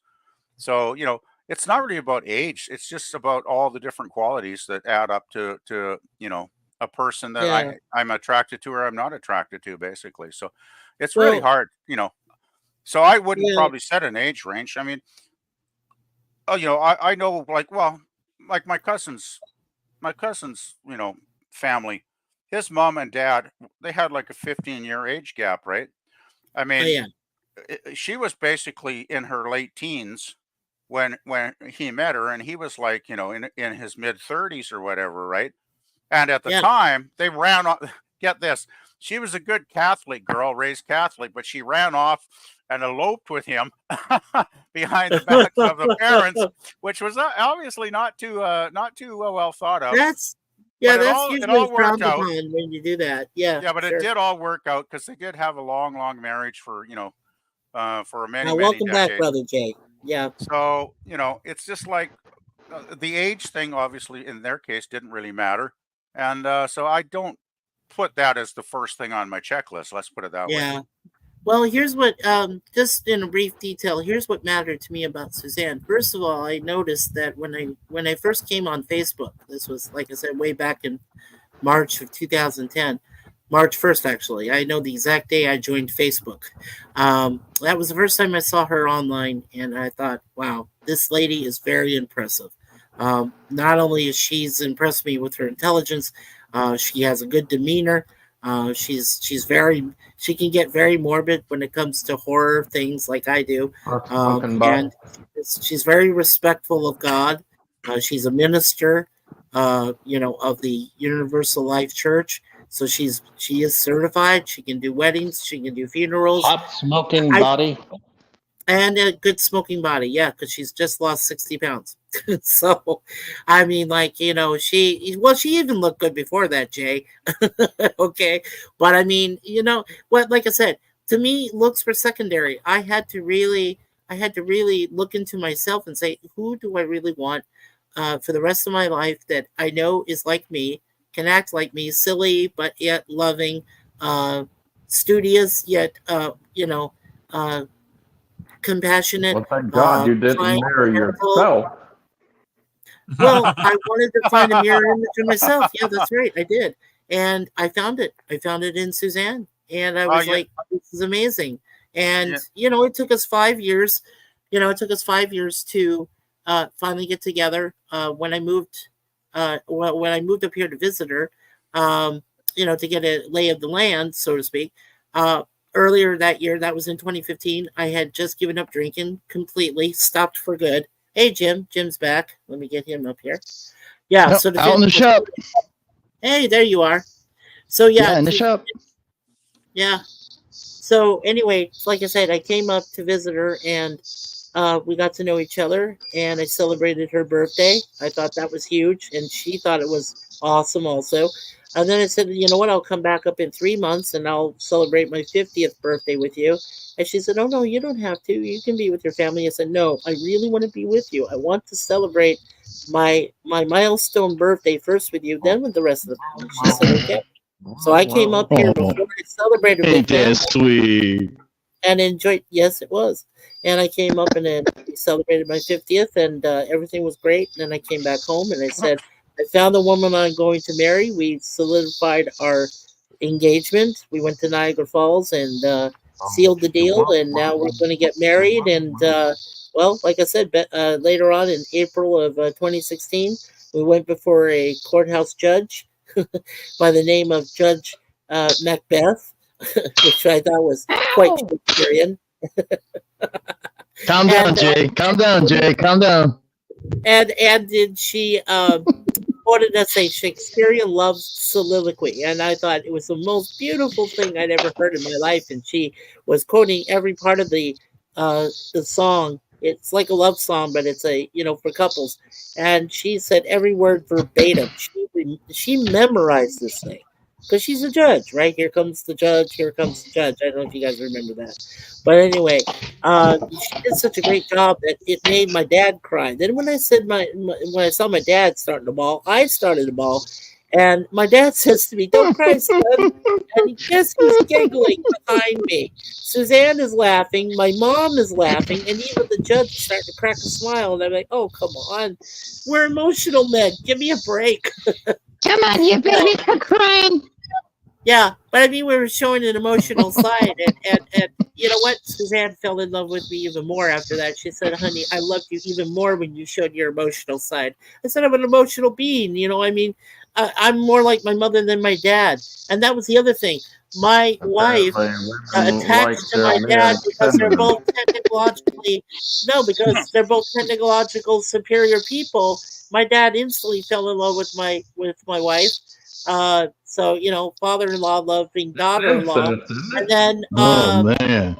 I mean, it was just great. I mean, everything came together. So, and like I said, we've been happy ever since. I mean, we've never had any problems. So, knock on wood. We're always thankful for good luck, too. PVP. Knock on woody. Knock on woody. Do not worry about your size, because there are thin women out there that have fat fetishes. Yes. Hey, that's what I need to get an online. What are you laughing about? No, he was laughing as No, I wasn't laughing. Dan does that with a laughter. Dan, what are you laughing about? I'm telling the truth. I've dated 41 women who have had fat fetishes. Yeah. Well, yeah, I thought about that. Yeah, that's a good point, actually, Jay. Hey, being with a thin woman is great. Yeah. Come and get me then. Come and get me. Yeah. I definitely am going to be, as honest as I can. You're not a woman, so I don't want you. Now, PVP, you need to try, if you are a Christian, I don't know if you are or not. If you are, then you should try ChristianMingle.com if they're still up and running. Yeah, I have heard of them. Yeah. Because that's where I found the love of my life before Okay, she guys. died. Yeah, just a minute interruption here. Gorilla's saying there were only 2 females in that match. I guess they went in the mood to swallow. Oh, jeez. Gorilla. Lemon says Chris Hansen, LOL. Sean. Okay. Arabic on the under $3 a gallon. Just had 2 words for you. F you. I just paid $3.49.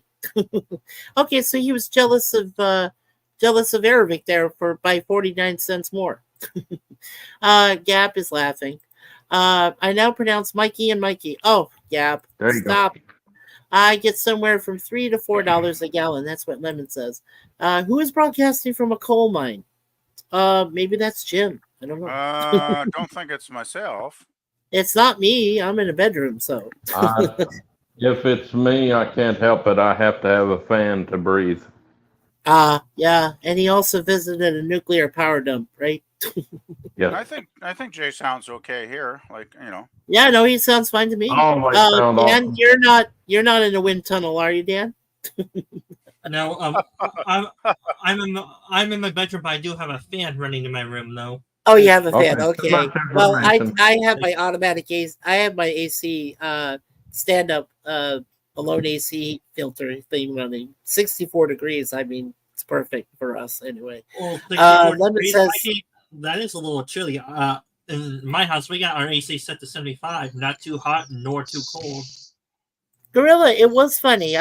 He says, like, come on, Mikey, that was funny. Yes, it was funny. I agree with you. Jeez. I think Gorilla's. I'm not trying to be serious, Gorilla. Yeah, get up here, Gorilla, you big ape. Yeah, where are you big Get up ape? here. Yeah, come on. I'm gonna be in your RoboCop. Yeah, I'm gonna be in his RoboCop later. Gorilla. Oh man. Lemon says lose weight for the right reasons if it will be healthy for you to do it. I do really seriously right, want to. I really seriously do want to drop a good number of pounds because I really, at my age, I know I need to do it. And we're caught up. I've been, it's just like it's easy to say I'm going to lose weight, but man, it's sure hard to follow through with a day-to-day routine, right? That's my problem. It sure is. Yeah. That's mine too. About your doctor ordering you Ozempic. A what? Ozempic. Is that some kind of prescription or something? Yes, it's a shot, a little tiny needle with drugs in it, and it will reduce the pounds. It's not gonna Gorilla Bubba. I'll have to mention that to my doctor when I see her in a few weeks. Then thanks, Jay. I hadn't Hope thought your about insurance pays for it because it's like $800. Yeah, well, forget it that all shit. depends. Well, we do get a percentage of prescriptions paid for by the government here too. So I'd have to. Well, I'm sure my doctor. She's really smart on this stuff, and she can look this up, and she figures out pretty much what the cost is going to be. Well, let's put it this way: I'm taking one of my high blood pressure medications. No, I'm sorry, $200. $200. My aid worker gets a Ozempic kind of shot. It's a different kind of medicine, but it's the same stuff that's in Ozempic, and it only costs her $200 a pop. All right, Gorilla. And it lasts about a month. One shot lasts a month. Yeah, brother Jay, do you want to read what Gap just said for you about Ozempic? No, thank you, because I already know about it. Oh, okay. He says it made him sick, so be careful with that drug in the emergency room. Yeah, that's dangerous. It is if you don't take it right. I know what Brother P's doing. I mean, he's explaining to me about going into it.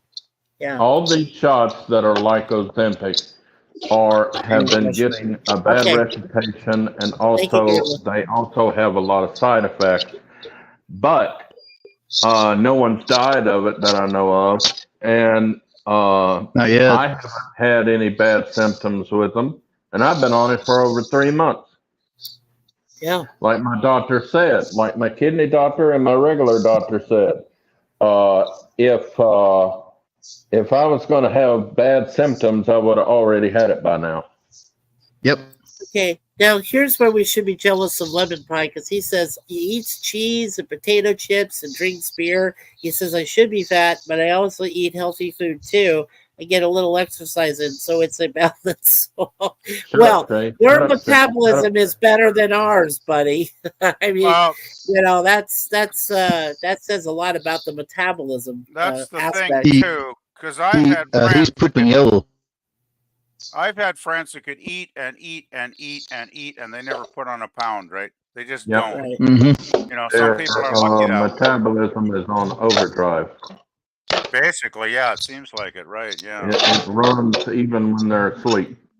Well, I know mine slowed down in the last 10 years because, as I say, 10 years ago, I was still in pretty awesome condition. And I know my metabolism must have slowed down. I mean, even though I know my lifestyle, I'm a lazy bugger, but, and I eat, well, actually, I don't eat a lot. That's the thing. I don't have a big appetite a lot of days. I'll have like sometimes I'll just have like just a little bit of food. Like I'll think I'm really hungry and I'll have like one portion and I'll finish that and I'm like I'm stuffed. I can't. I thought I'd want seconds, but nope, don't need it. So yeah, I am serious about all the medication I'm on. I'm on like 14 bottles of medicine, one pill every day of every bottle. But it keeps me alive. I'm not taking nothing that I don't absolutely need. It's to keep me alive and to adjust my diabetes and everything. Yeah. I know if I start feeling bad, my aide worker will force me to go to the doctor and get it changed. Yeah, I agree. And Gap does say to you, Jay, to just be careful. Just because it works for some people and does it need to work for every word? It's just a heads up to be careful. See, he's really looking out for you there, Brother Jay, with the Ozempic. So remember, is on the ball. Don't worry. Okay. Oops, does it work for everyone? Also, I meant. Okay, Gap. Yeah, no, we knew what you meant by I appreciate. Lemon says I'm sorry. I just want to catch up for a sec. PvP, I'm sorry. Lemon says my clothes make me look thin, but they didn't fool that stairwell that collapsed under my enormous girth. It didn't actually happen, jokes. Okay. Okay. Aravic says, Sonder, same here, lemon pie. I can still have beers and pizza, but I also don't eat breakfast. I only have like an apple for lunch, but I walk the hell out of the parks and trails here. Well, that's great, Aravic, because like I said, you live in Colorado. I was only there for 6 months, but you know what? I have to say, Colorado is one of those states that you can walk a lot of trails, walk a lot of places, and get into the best shape of your damn life. I kind of wish I didn't have an ex-wife back there. But, yeah, well, I left an ex-wife back there, so I can't go back. That's my fault. No, it was her fault. Elevation would kill me. Yeah, no shit. And then of course, Gap is laughing at Lemon, and yeah, well, you know what, gentlemen in the chat, you guys are really helping us through because it helps us.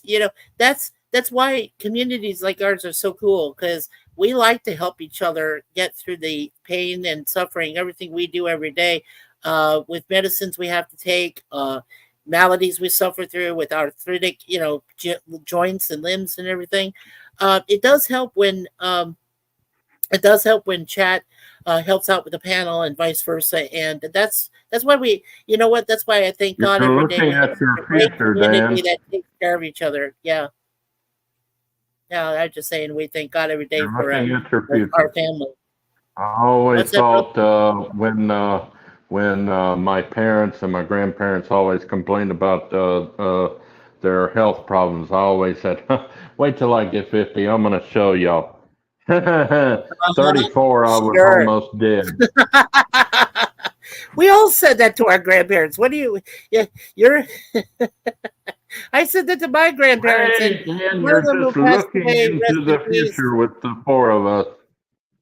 Well, okay. Here's a great example. A couple of years way back, a few years ago, my great aunt Florence, who lived to be 94, happily years old.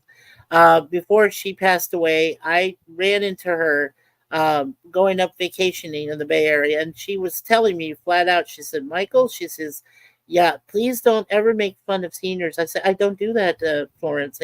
I don't do that." She says, "That's good because you're going to end up like them eventually. And when you do, everybody is different." She says, "Everybody's different. They all feel different pains and things, but you're going to feel your own kind of pain, whether it's physical, whether it's spiritual, whether it's mental, bodily functions, whatever happens. So you have to be prepared for that. And make sure you ask God every day, God, just get me through the pain, get me through the suffering, anything I go through, and I leave it in your hands." Take me away. Florence said, which is ironic because then Suzanne, who's a great person, always tells me, leave it in God's hands, and I trust her. So, and I trusted Aunt Florence. So, I mean, I know it's ironic, but it's like now that I realize when I go through such pains, sometimes trying to get up even in the morning, it's hard. I mean, Jim, you can definitely address to that. Jay, PvP, I know you guys can address to that. And I bet most of you guys in the chat can also attest to that as well. It's hard to get up. I mean, if you get older, you're just like, oh, man, do I want to get up? You know, it's, yeah. Some mornings I just, you know. I have something to add to that, actually, Mikey. So do I. I have a great laugh when I see young 20-something snotty jerk-offs that are like being real jerks and treating other people like garbage, and they think life is a big laugh and a big party, and they can't even begin to grasp what they're going to be facing in 30 or 40 years down the road. And it makes me chuckle every time I think, kids, wait. Someday reality's going to bite you real hard on the ass, and then you're gonna look back and you're going to say, what kind of fool was I back in those days? And maybe you'll have an answer, maybe you won't. I want to tell. I want to tell the youngest guy in the room here, Dan. Oh, I'm sorry, Jay. I didn't mean to interrupt. Just for a moment. I just wanted to say to Dan. I said, Dan, you're the youngest man in the room. Now you're hearing all of our horror stories. So my advice is take it as a grain of salt. Enjoy yourself while it lasts. Right. Your day's coming. Coming.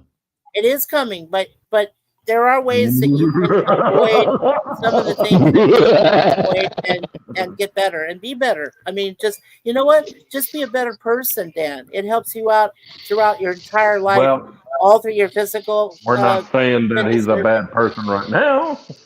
No. Dan is awesome. I'm just saying that down the line, as you get older, Dan, you're going to start feeling effects of pain. It's in everyone. Yeah. Everyone feels it. You know, maybe in a different area about it. It's like James Gregory. I'm trying to help the man. I'm trying to help this young man. We all are. I mean, he's a part of our community and our family. We care about him. We love this guy. I mean, come on. He needs help, to understand what's happening, what's going to happen when he gets older. So enjoy life to the full. Do it. I mean, that's, The best advice I could give anybody younger, which is advice I wish someone had told me back when I was in my 20s or 30s, would be, life is very short. You have no idea how fast the years are going to go by, because it didn't start really accelerating for me probably till I hit my 40s. And then it was like every year is getting shorter. Every year is Same shorter. Here.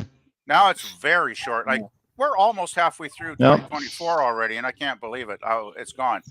But I would say learn as much as you can, as early as you can. Educate yourself. You don't need to go to university or college. There's a great, vast storehouse of knowledge called the internet. Don't believe everything you read. And a library, if you believe Professor Brainy says. A library is still good, too. If you don't have a computer, go read books, of course. Yep. And if you can't afford to go and get an education, a formal one, in the thing that interests you, by all means do. If you can afford the time and money, go for it. But other than that, acquiring knowledge, I would say if there are things you want to do with your life, if you have dreams, if you want to go see Europe, or you want to go travel the world, or you want to do whatever, do it as early as you can possibly do it. If you have the time and the money and you can, afford to do that, go and do it, because I've always wanted to go like see Europe and see all the great art galleries there, because I really love fine art. And at my age, I'm starting to doubt I'll ever get there, though. I maybe, but I mean, I would definitely want to be in better shape. I wouldn't even attempt it right now. I'd want to lose 50 pounds or something, get myself in decent condition so I could walk. Same here. I'd be doing a lot of walking in Europe. I know I would be, right? So for sure. I was going to tell Dan, do as much as you can early on. Is my advice. Yeah, I was going to tell Dan that if he gets a chance to travel, go across the wonderful state you call the United States. Go across the entire country if you can. We did it. Suzanne and I did it. It was a fun experience. Believe me, you meet a lot of interesting people along the way. And not only that, but you get to see a lot of the great country, which is, it may all go to pot one day. You never know. I mean, it's just, it's like PvP said, life is short. Try to get out there and visit places you've never seen before. Create your own bucket list. You know what? That was a great movie. Bucket List is a fantastic film. If you haven't seen it yourself yet, Dan, I would highly recommend it. Everybody that I know has created their own personal bucket list, and it's places they really would like to see, or places they'd like to go and travel and visit. Maybe they never got an opportunity before, but they'll make an effort. They will save up money. They will do as much as possible to be done to get there, and they will go visit those places. Like, for example, Suzanne, she had never seen the Grand Canyon before. She always wanted to see it. She had seen it in pictures. She'd seen it on video, on the internet, but she never actually got to stand right there at the South Rim and look at that beautiful monument. And she was there. I took her there. I mean, it was just absolutely fantastic. She said, "Oh my God," she said, this is nothing compared to what they show in pictures or on a magazine or in a video. This is it. This is the place. This is heaven itself. I said, "You're right." That's very true, because I've had experiences like that too, where you don't have an idea of what something really is until you experience it firsthand and personal, right? Like, I went to Seattle many times when I was younger, in my 20s and 30s, with a lot of my buddies, because we liked Seattle. It was a fun town, and we would go there and party because, we were 20 somethings. But I never forget the first time I saw the Space Needle in Seattle, walking up to the Space Needle, and then it's finally there, and you look up at the Space Needle, and it is so tall. You have no concept of how tall it is until you're standing in front of it, right? Yeah. So, and then you go up in the elevator, and I've been up there like 4 times, I guess, in my lifetime. Wow. It is an amazing building. It really is. But I really wanted to see high up. Yeah. When I went by myself to visit a friend up there in Seattle, I watched her perform. She was singing and everything. She's a singer and songwriter. Oh, yeah. I went up there to visit another friend along with her. They were having the Bite of Seattle Musical Festival, and I got to see some acts, which were pretty incredible, great and wonderful. But 2 places I wanted to see, which I did get to see from the bottom. I didn't get a chance to go up, but because it was a little expensive. But I did get to see the Space Needle up close, and then I went over and walked around in Pike's Place Market for a little while, which is a really nice place there. That's quite a place. And then I went over to history too. Like, it's been around a long time, but it's a very then I went over to the place. Then they have this 3-story library right in Seattle. They have the 3-story library, which is, I guess, one of the largest library. Oh, we just lost Jay. Okay, Jay. Well, hope you come back, buddy. Then we had a 3-story library in Seattle. I went through the entire library. It was just fantastic. Professor Brainy Specs, Jeff would be jealous as hell. Because this was a great library. He would have stayed hours in there, because that's how impressive it was. And then I went over to the Seattle Sci-Fi Museum and Television, the Sci-Fi and TV Museum. Spent 6 hours in there. I even got to find out how the guys and gals that work the Muppets that do Sesame Street, I got to see how they did that. Oh my God! Do you understand the cramped places they have to sit in, like for 8 to 10 hours a day to film just 5 seconds or 30 seconds of, Kermit doing his thing or Grover doing his thing or Snuffleupagus or any of that? It is insane. I mean, it was just, I tried it myself, and I was like, I got to get out of here. I already had claustrophobia. I was like, get me out. It was, it was terrible. I actually went to the same place. It was the Experience Museum or whatever they call it. Yeah, my it's cousin awesome. and I, though, we could only afford the time and money to go to one, right? Because there's the Music Museum too. Yes. And we actually ended up going to the Music Museum because we just we just wanted to go see the music because we'd heard some of the exhibits. Actually got to go in there, and a lot of great stuff. Jimi Hendrix's notes for the lyrics of some of his songs in his notebooks. That was pretty cool. And then we saw they had a whole bunch of Paul Revere and the Raiders guitars and Paul Revere's early keyboard set he played back in the 60s. Oh, yeah. It was so cool to see this stuff in real life, right? Some of their costumes, their Raiders costumes, and Right. I mean, there was all kinds of more stuff that I'm forgetting now, but that was really fun. I would have loved to go and see the sci-fi one, though. Was there a lot of Star Trek memorabilia? There was so much Star Trek, so much Star Wars. Dan would have been jealous. Dan would have gone in there and stayed in the Star Wars section for all day because there was so much there. There was so much there. It was insane. I mean, they had the original script that George Lucas wrote for Star Wars. That was in its own little case. Then they had the original R2-D2 robot, not the one you see in the film. They had one that was a demonstrative prop that, the little man that went in there in R2-D2's outfit. They showed the space. It was kind of divided so they could show where he's in the suit. And then, of course, they showed a full-fledged gold suit of C-3PO, like in the case. And it was just unbelievable. And then all the lightsabers, every single lightsaber had been used up to that point. Every one of them was on display. And they lit up. They were all lit up. And it was just unreal. Let me catch up here real quick, guys. So Aravic says, that's true, Jay. The elevation is so high here that you have to be extra vigilant about staying hydrated. Yes, sir, you do. And also your breathing, right, Aravic, because it's high altitude, right? It's dry, or not dry. It's less air, thinner air there. Yeah, I agree with you. Lemon says, did you hear about the pizza delivery guy that hit drugs in pizza boxes? My question is, where did all that pizza go that was supposed to be in those boxes? Can I have them to eat? Right, because we don't care about the drugs. Yeah. LOL, right, Lemon. And then Aravic said, what a waste of good pizza. Totally agree. PvP was responding. Thanks, Gap. Appreciate your concern. I will discuss with my doctor. She's very good checking into things and giving advice. Are you sure you can't date your doctor? She seems really nice person there, PvP. She really does. Welcome, PvP. Glad you have a good doctor. Yes, we're all thankful, believe me, when we have good doctors. Right, PvP from Gap. And then Aravic said, yeah, a lot of 20-somethings these days are total narcissistic jerks, not all, but a lot. Yes, sir. Totally agree with you there. 100%.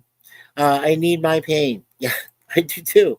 Well, take care of your body no matter your age. Yes, Lemon, we got to say the same for you, buddy. Gorilla says, my back only hurts because of Maress.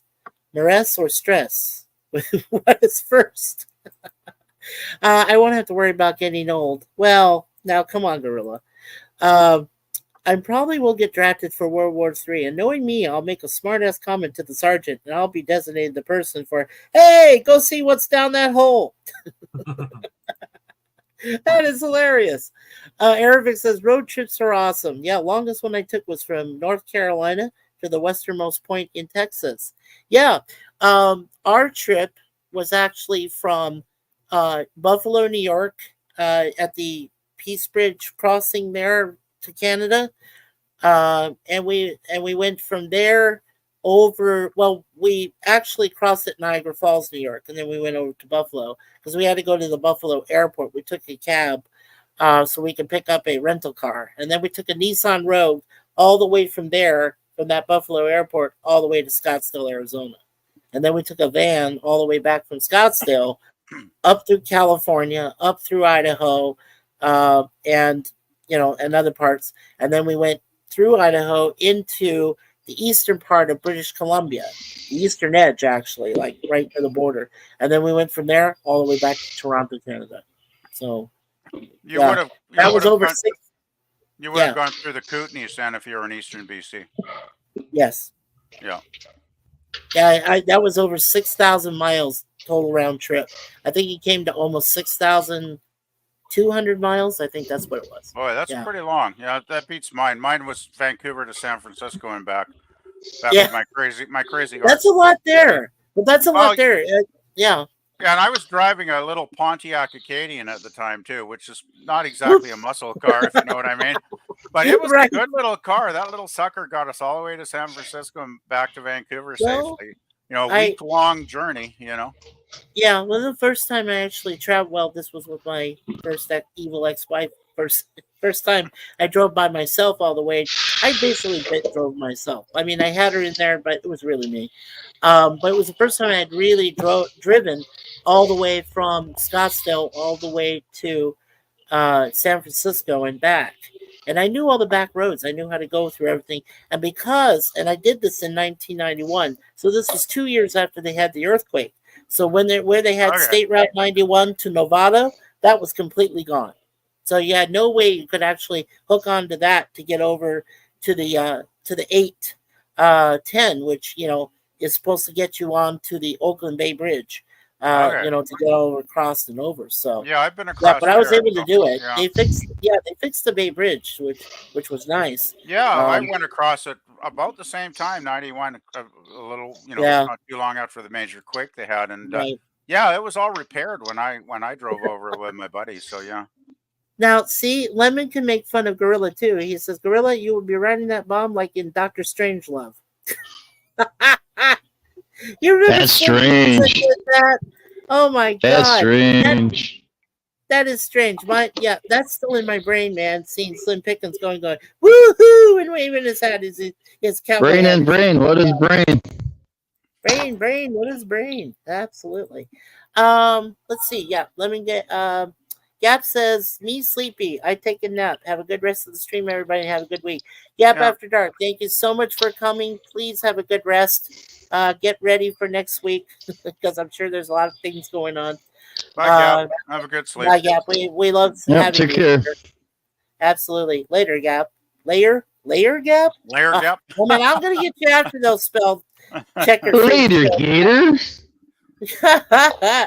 Arabic says tallest buildings I saw up close were the Twin Towers. Thankfully, you did, Arabic, before they went down. Yeah, because one of my people I used to know that I worked with in travel, he went there and was there after they had gone down. He was there 1 year after it happened. Devastation everywhere. Still, they were still trying to clean up all of that mess. It was bad, but at the time the person was there. They were building that memorial to the people they lost and the firefighters and everything. So they got to see some of that construction, some of the, and there was lots of flowers. I mean, there was tons of flowers there at the site. So I would imagine so. I would too. Arabic, that drive to the western half of Texas can get a little boring too. Well, that's nothing, Lemon. When I drove Suzanne back across Canada, there are parts where it's desolate. All you have is like First Nations that live on their own reservations and so forth. But the rest of it is just boring travel. You're just going through, like, there's fields around, there's mountains. I mean, it's beautiful. If you're going through it's great, but, going through the prairies, right? I mean, the prairies is basically flat. Oh, Alberta prairies? Nothing for hundreds of miles, basically. But Manitoba? Oh, my Saskatchewan. I'm like, holy crap. I thought these provinces had beauty, and they do have beauty. I'm not saying they don't have beautiful scenery, but I'm saying, come on, I want to see some human interaction here, some actual human beings. Boy. You really want to come to BC here if you really want to see the mega scenery, because we got we got lots of the scenery out here. Oh, well, you know what? Like I said, one time I did get to visit because I was with my parents several years ago. I took my very first cruise. I took it with the Holland American Cruises, and it was the MS Worcesterdam. And we stopped in Victoria Island. So I got to do the high tea at the Empress. Yay! I crossed that off my personal bucket list because I always wanted to do it. Vancouver Island and Victoria is the capital, Mikey. Oh, I'm sorry. I take that back. Not Victoria Island and Victoria. Okay. Come on, Mikey. Well, anyway, want to keep you accurate. That's all. Keep me accurate. Thank you. I do appreciate that. So anyway, as I said, Victoria on Vancouver Island, we went to the Empress, which is now owned by Fairmont. Used to be owned by Canadian Pacific Hotels, if you recall.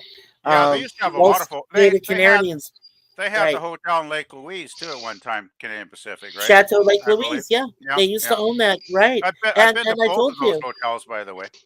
Right, and I told you my brother Philip and his wife Janet, they stayed at the Banff Springs Hotel there in Alberta. Springs. That's the one. Banff Springs. Yep. With the spas, everything. Yeah. And Lake they Louise there. is such a beautiful lake. Oh, well, and you got the mountains in the background. It's like, wow.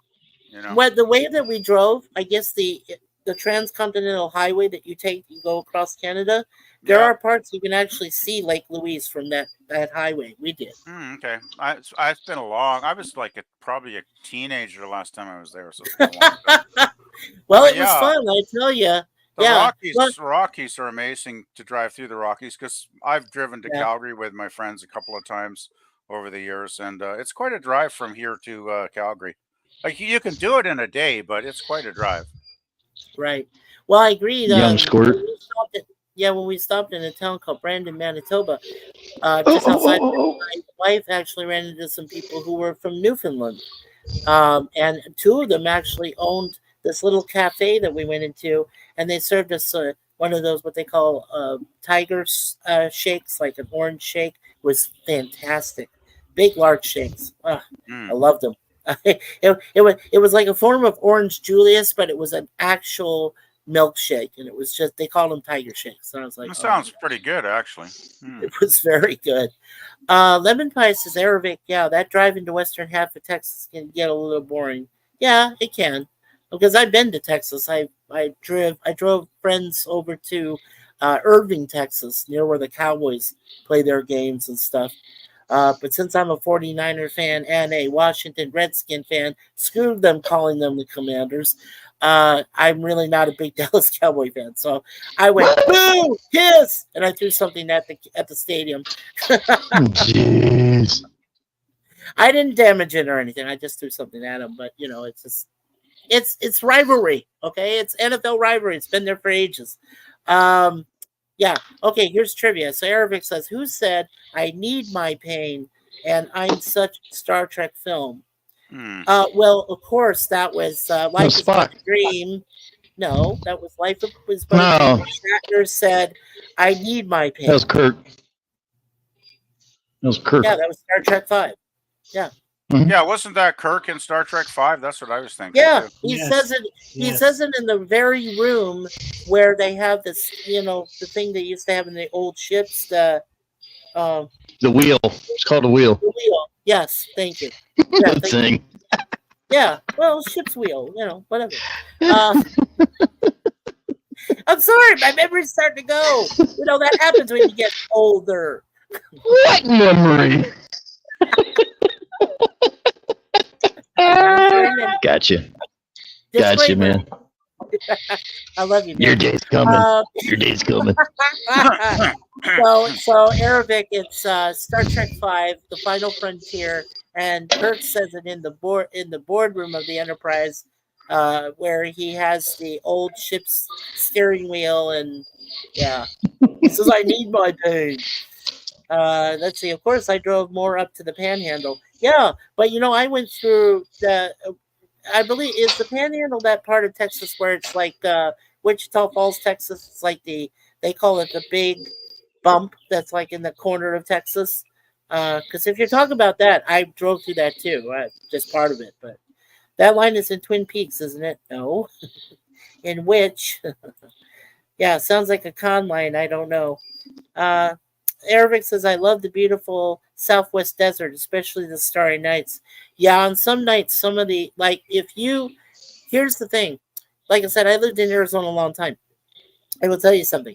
If you go just a little bit out of town and you go to an area called Saguaro Lake and you go out there and sit down by the lake, there are some camping spots you can do. Okay. If you go over there to Saguaro Lake and camp out there on the nighttime, you can see clear as anything, the night sky. It's gorgeous. It is. It's a gorgeous place to be. Now, if you go a little bit further north, there's a place called Beaver Creek, which is outside of the town of Sedona, which is that portal town that is into New Age and everything. And I've been there too, it's fun. It actually is. But if you go to Beaver Creek and you go over to an area called Slide Rock, you have to travel in there a little bit. There's a trail, but if you go in there, You sit out there on a nice clear night, you can see everywhere. It's gorgeous. You can even see some of the consequences, like the Ursa Minor or Ursa Major. Sorry, Ursa Major. You'll see like the what's the one that they have with pouring into the. I can never remember those things. I'm not a. Damn it, Jim. I'm a person, not an astronomer. But you know, you can see Venus. You can see some some good star stuff. It's great. There's a few places just like that. Let's see. Lemon says, Arabic, I've been to the Big Bend National Park. Very cool. Yes, I've been to Big Bend too. It's awesome. Arabic says, yes, that's my favorite national park in Texas. We also went to the McDonald Observatory and saw the Marfa lights. Oh, I would have loved to go to the McDonald Observatory. I did go to the Very Large Array in New Mexico, which is outside of Roswell. It's 25 radio telescopes on railroad tracks. They're in a box canyon with on four sides. You're surrounded by box canyon rock and everything. And it's Sedona type rock, so it's red. Okay, it's gorgeous. You go out there. I went to the visitor center, and then I went and went all over just to see it. And all of these telescopes are they're pointed at certain points in the sky, and it's all part of that SETI, the SETI, the Search for Extraterrestrial Intelligence. Yeah, it's all part of their observatory. It's gorgeous. It really is. And a good place to go visit if you ever get a chance. Spend the night in Roswell. You might see a UFO. Who knows? Yeah, right. That. Lemon says, well, I either had a typo or I was telling Gap to use layers of bedding. Well, that could have been one. Lemon. Yeah. Sci-Fi Sit Down says, yep, Mikey, I've been to the Grand Canyon, Yosemite Park, Reno a few times. Drove my family up and down the Sierra Nevada mountains when I was a kid. Yeah, those are awesome places, dude. Yosemite especially. I love Yosemite. And my parents have been to Yosemite. Yeah, Sif Dan, I've actually gambled in Vegas too. Yeah, as well as Sin City a few times. Lemon says, when I camped in Big Bend, was surprised how cold it was at night.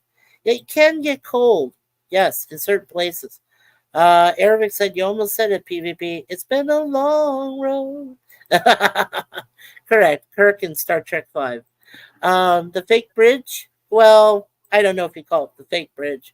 It's kind of like a memorial bridge, I guess you call it, like a memoriam or something to the older ships. The Big and Little Dippers? Yes, that's it, Arabic. Thank you. Gotta run, everyone. Take care. Well, take care, Sean Carter. It's good to see you, my friend. It's a pleasure, always. Arabic said, oh, I love the VLA. It's so quiet out there. Beautiful. Yes. And those radio telescopes are freaking awesome. Did you know this? No, I didn't. No, I didn't know. I'll tell you, Jim. I'll tell you. In the movie 2010, those radio telescopes that are out there? Those are from the VLA in 2010. Roy Schneider, when he's out there talking on, that's it right there. They filmed right on that site. All the radio telescopes. There you go. Yeah. I recognized it. I was like, oh, 2010. Well, yeah, absolutely. All right, gentlemen, we're caught up. It's raining. It's raining? It's raining for me too? Yeah, it's raining in my house. Yay. Jim has the giggles. Yeah, he does have the giggles, Lemon Pie. He's meant to be. He's meant to have that. Mikey. Let's see, Mikey. PvP. Okay, he gave us a YouTube channel. Check this out, Mikey. The damn live in Toronto 4 days ago. Amazing how guys in their late 60s still want to show this energetic. Yeah, we'll check that out, PvP. Well, I've already gone through some of your playlists. Yeah, I put out a couple links. I did pick out a few damn songs. I did. Songs. These are from this was from their first North American concert 4 days ago in Toronto. That was the first on the North American leg of the tour, which they're only playing like 10 or 11 cities. So I feel pretty lucky to have a show locally in Vancouver that we're going to see in a couple of weeks. Well, that's 12 days now. I'm counting it down. I have to say I'm a little jealous of you there, PvP. You get to see the damn. Well, Oh man! they did play Toronto 4 days ago, so I know, and thank you for Mike. downloading that. Anyway, well, I'm sorry, I never got a chance to go out to see him. So yeah, there's not a lot posted yet because it's only 4 days ago. But there's a couple of clips I posted there that are pretty good. Well, I Because appreciate it's all that. cell phone video, so it's not always the highest quality. These two look pretty good, actually. They sound pretty good. Yeah. But Well, their also, energy Eric, level, I'm yeah, amazed. well- I mean, Dave Vanian, the singer, has been singing in the band since 1976, before they even actually formed officially as a band. So this guy's been singing for 48 years on and off with various incarnations of the group, right? And he still sounds amazing for a guy that's been, singing 48 years. I mean, most old That's rockers amazing. can't do it anymore, right? They just lose it. Yeah. But he's still got the chops. Like, he still sounds great, like he always did. Well, I know that Sting, before I ran into him and said hello and met him and whatever, Sting had been singing for, he's been singing for 50 years. Next year will be his 50th anniversary. He had been singing since 1975.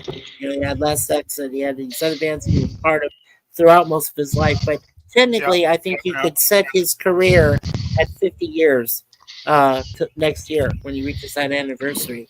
The man's a genius. I mean, there's a few guys that can still do it, right? But I can't. Well, the thing is, too, out of the 5 guys on the current tour, 3 of them are original members from 1976 that actually formed the band. Like, we're talking the original guys, 3 out of the 5. They've got Vanian on the vocals, they've got Rat on the drums again, and they've got old Captain Sensible playing a great guitar like he always did. And even the bass player, he's from 1980 when he joined the band, so that's pretty early on. The only late addition would be the Monty Oxymoron, the keyboard player, who joined them around 1976, I believe. So he's more recent, but still, it's for a band that's almost 50 years old. Most bands have maybe 1 member left if they're lucky, and a bunch of session guys. And when they go tour, like, there's not many bands that have that many original members left. Oh, so I totally agree. Excited. It's like seeing the Beatles for me, man. It really is. Well, there you go. Totally excited. Yeah, and I just want to mention to Ervik, yes, Ervik, there was a scene in Contact which had Jodie Foster. The VLA was partly in that too. I think it was called. Yeah, Contact. Yes, it was partly in there too. So actually 2 movies. I take that back. But 2010 and Contact. Yes, sir. I agree there. Dan, we haven't heard from you in a while. So, sir, if you want to say something, please go right ahead. Say something like a topic or anything, or even ask us a question. We could answer, anything. Yes. You guys may think I'm a young hermit, which is true. You're a Kirby. You're a Kirby. In my current life, but in my younger days when I was a kid, I did do a lot of traveling with my parents. Like I said in the chat, I've been to the Grand Canyon at least 3 times. The first time was I've been there 4 times. Yeah. The first time was good. But then each time I go there, it gets more boring each time since I know the way there though. And I can probably tell you the reason why. Just to say here real quick, when Suzanne and I went, it was overcrowded. There are a lot of people there, and I mean they get a lot of tourists like every single day, and most of them. This is crazy. Most of them stay in a town called Tusayan. It's spelled Tusayan. I was trying to spell it to myself. That's where they stay because it's a very small area. And a lot of people will stay in the hotels, motels, and stuff there. Now, if they can't stay there, it's expensive. I'm not going to lie to you. If they can't stay there, they will either go down to Sedona. They'll stay there. Or they'll go over to Flagstaff and they'll stay there. Or they'll go over to Williams because Williams has that train, right, that they run every year that goes all the way up from town where Pop is right now. Well, I don't know if he's still there now. But anyway, it goes from Williams. It goes from the train station, goes all the way up to Grand Canyon, and then comes back. And every December, every time during wintertime, they decorate that train, and that becomes Santa's train to the North Pole. Basically, the North Pole being, Grand Canyon. So they go up there and decorate the whole thing, and then they come back. Well, I will tell you this: it probably was less crowded when I went, because I went in the wintertime where it was cold. But then again, I'd rather go in the cold where it's nice and mild instead of going in the summertime where it's boiling hot, where you sweat bullets all the time. Hey, Pickles. Anyway. Yeah, and I have been to Yosemite Park at least 10 or 20 times. I went camping there a lot when I was a kid too, and it got pretty cold up there in Yosemite a few times. When we were gathering wet firewood, it did not burn very well. I know a childhood memory like that. And me and my dad, we used to travel a lot along the Sierra Nevada mountains. Nevada. Yeah. To get away from mildly family problems between mom and dad. We sort of escaped there. I went camping in the Sierra Nevada mountain range around there a few times too, outside of Yosemite. And it was a nice place, nice and quiet too. And I have been to Reno a few times as a kid for my mom and dad's anniversaries a few times. They took me there with their anniversaries. Yeah, now let me ask you if I've said this correctly. You live basically in what they call the central inland coast of California. Is that correct? We call it the Central Valley, yes. Central Valley, okay. So what's the particular town, or do you want to say? You don't have to say. I'm just. Yeah. Well, the nearest major city to me is Modesto. Modesto, okay, that's awesome. Oh, and guess who we got now? Upcoming on our stage today, Gorilla Capone. Hello, Gorilla Capone. Hey there. Damn ape. I swear, Walmart's AI, they need to give it a helmet and a drill pad. That's how stupid that thing is. And I heard that a fish bit you, buddy. Is that true? No, it stabbed me. Oh, it stabbed. Yeah, but the bullheads, they have a stinger on both sides of the right behind the gills. I didn't know and one that. on top. I'm sorry. And one I on didn't top. know that about bullet fish. I didn't know. I'm sorry. Yeah. So Gorilla, tell me, do they have scales, or do you just skin them to try to get all the meat out from underneath the skin? It's a smooth skin like a catfish. You just rip the skin off and you put the flour, some salt and pepper, and some garlic mixture. Roll it in, and throw it in some oil to fry. Yeah, because me and my dad, we went fishing in Don Pedro in the mountain range in Sierra Nevada. You have no idea what I'm talking about. But we caught a few bass that time, or some rockfish in the ocean. And my dad had to scale them real bad because those scales are tough to get off of a fish. Oh, no, you just gotta know what you're doing. See? You spend the money on a descaler there, or just take a serrated knife and run it against the gills. Yeah. Or against the scales. It'll pull right off. Yeah, we did that a lot with. Well, you know what? The thing is, when we went fishing, I did mention that Beaver Creek was one of our favorite places in Arizona to go out there, just outside of Sedona, and we would go in the pond there and fishing. Now, my dad was not a catfish person. He would not go with the fish that were down on the bottom, that sucked up algae and all that stuff. He wanted actual trout and some bass fishing.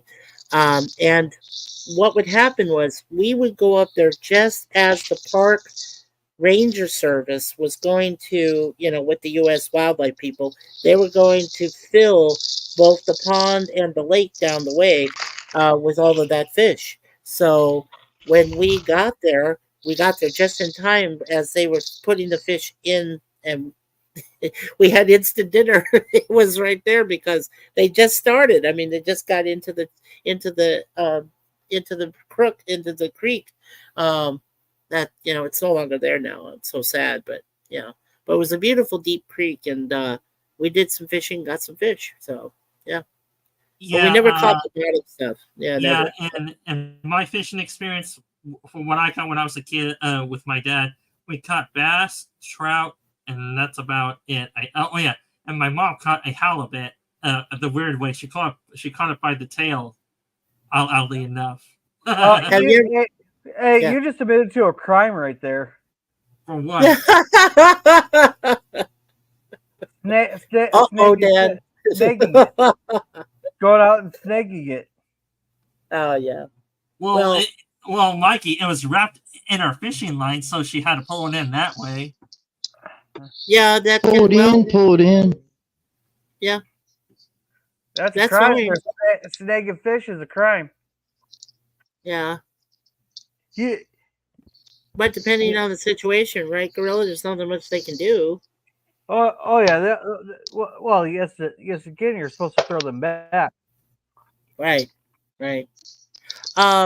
My one of my favorite experiences which was watching someone, which was part of the cruise that I took with my parents. When we stopped in Alaska, we were in a place called Ketchikan, and Ketchikan has an awesome wild salmon farm. And our tour group, we got to go and spend some time at the wild salmon farm, and we watched them fish. We fished along with them, and then at the end, whatever we caught, we got to have for dinner. And oh my God, Alaskan wild salmon! When it's cooked just right, you got just the right amount of butter, the right amount of lemon juice, and everything that's on it.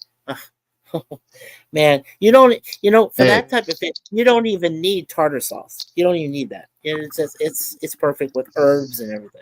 Hey, Mikey, are you sure you want to say lemon juice? Like you might be scaring Lemon right now. I was gonna say that. Be careful of Lemon in here. Come on, he's gonna lose the juice. I'm trying to say that. You would think he would catch on because I said you squeeze a hear little you. lemon juice in there. You think he'd get on to that? Yeah. Sorry, Go Lemon. ahead, Gorilla. Go ahead, Gorilla. I don't know about Mikey anymore. I do not endorse the host in any of the members that are watching the current stream. There. Oh my God! But Lemon is so cool. No, Lemon Pie is a mint. She's a angel in disguise. I swear, this man is awesome. I mean, he's got such a good life too. He says, "Oh, hey, I eat all this great fat stuff, but then I exercise and do everything." Oh my gosh, this guy is just insane. Well, I'm serious. I've never met people like that before, but Lemon Pie is one of those rare people in life. You're just like, oh, it's so good. Oh, and by the way, Vic, let's see. Fire at will, Commander. Fire at will, Commander. Hey, Eric, it's gonna be ready here in about an hour, so you got an hour to get here. Okay, you have an hour to get there. You just heard from Gorilla. He's gonna have that fish ready for you in an hour. So Gorilla, so you're frying it, or are you just putting it on a frying pan and cooking it that way, or you put it? I was gonna cook out a frying pan. I'm too lazy to go start up the smoker. Plus, we can have some hail coming in here pretty soon. Oh, hailstorm! Yeah. Don't be outside. No, not for a hailstorm. Well, hey, I'll be out filming it. And if I die, just please make sure it's my most watched stream. Is all I ask. Oh, right. Here's the video from the last time we saw Gorilla's Random Thoughts until a size of hail big enough for a basketball hit him right side of the head. Knocked him out. Well, Gorilla. Oh, what a great video! Yeah, it would get like over 1 billion likes probably. Gorilla. Gorilla, tell me, what time are you expecting the storm to come in, or is it in your area already? Yeah. Well, it's not severe yet, but it's about 25 miles to the west of us. Because I just hope that your internet connection, when you do your crunch stock today, your computer does not go out. Hey, if any storm's gonna knock out the internet for any of my streams, at least it'd be this one. We'll send you this one so you can rewatch it again, and watch yourself and have some fun. Oh, that reminds me, I still gotta go clip a bunch of stuff from the last few weeks of streams. Right. And then we said hi to Pickles and hey LDG from Nuvik, and Jim said hi to LDG. Oh, hi, LDG. What's a pickle? LDG. What's a pickle? He's Pickles. Gorilla call him Pickles. Jim, we all have pickles on us right now, okay? I don't like pickles on my burgers. Hey, I like pickles on mine. I'm leaving I that don't know where alone. you come from, but I love pickles on mine, on my burger. So I you're a gotta have pickle eater. So you're a pickle eater. I love pickles. Not the kind of pickle you're thinking. I just love pickles, dill pickles, kosher pickles, and pickle relish, and whatever other pickle you want to think of. And human pickles. Food my edible. Let's say edible pickles, not the kind that come off. We won't go there. So Mikey, is that dill size or cucumber size? I'm just And you know what?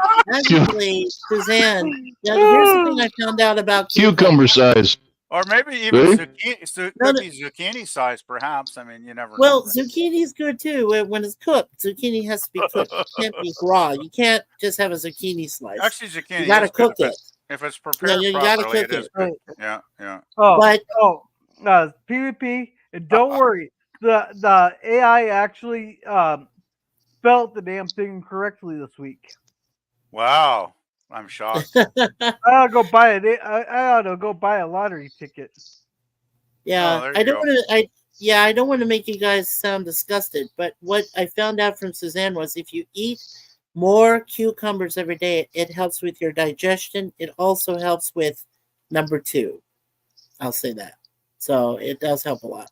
If you, wash the cucumbers and then cucumber slices without anything added to them. No salt, nothing.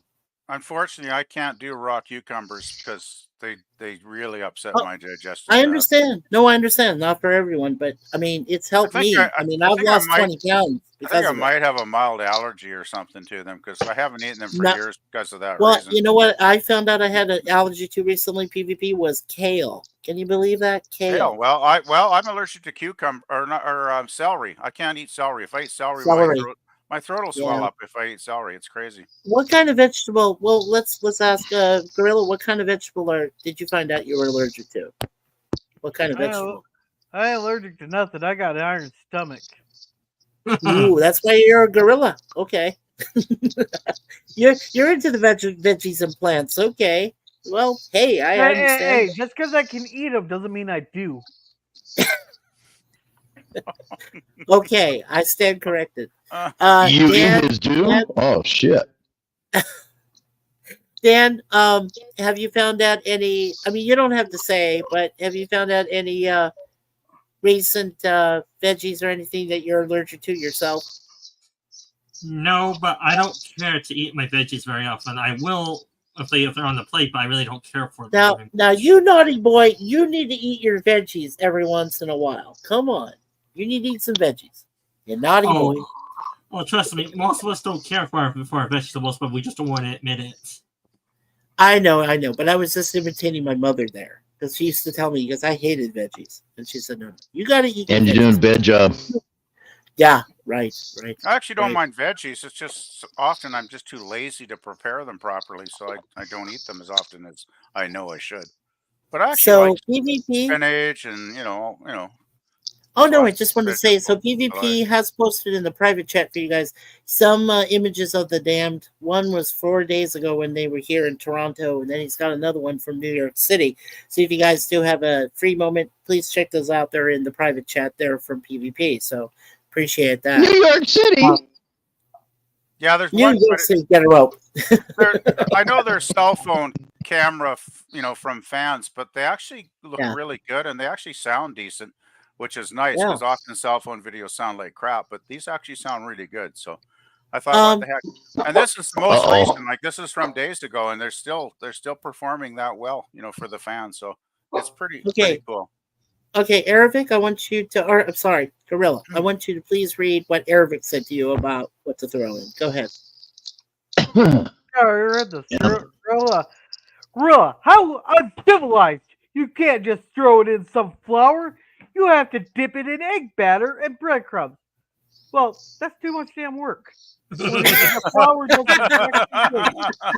Aravic says, "Great, now I want a nice basket of fresh fish and chips." Yeah, that's See, what I told. That's what you get for thinking, Aravic. Yeah, he says thanks, Gorilla, and bye to everyone. Yeah, take care, Aravic. It's good to see you. No, that's what he says. He's on his Oh way. my God, Lemon! Oh my God, he said you don't want my juice on your fish. Oh my God. Aravic said I'm allergic to any type of melon and avocados. Okay, still doesn't stop me from eating a little bit of those though. Yeah. Yeah, you know what? But I can't. Here's the thing: I can't take kale at all. I found out that it just really it affects me very, very badly. That's all I'm going to say. I just found that out. So, hey, Scurvy, I applaud you for that comment. I applaud you. I'll highlight that. Okay, would that make you happy?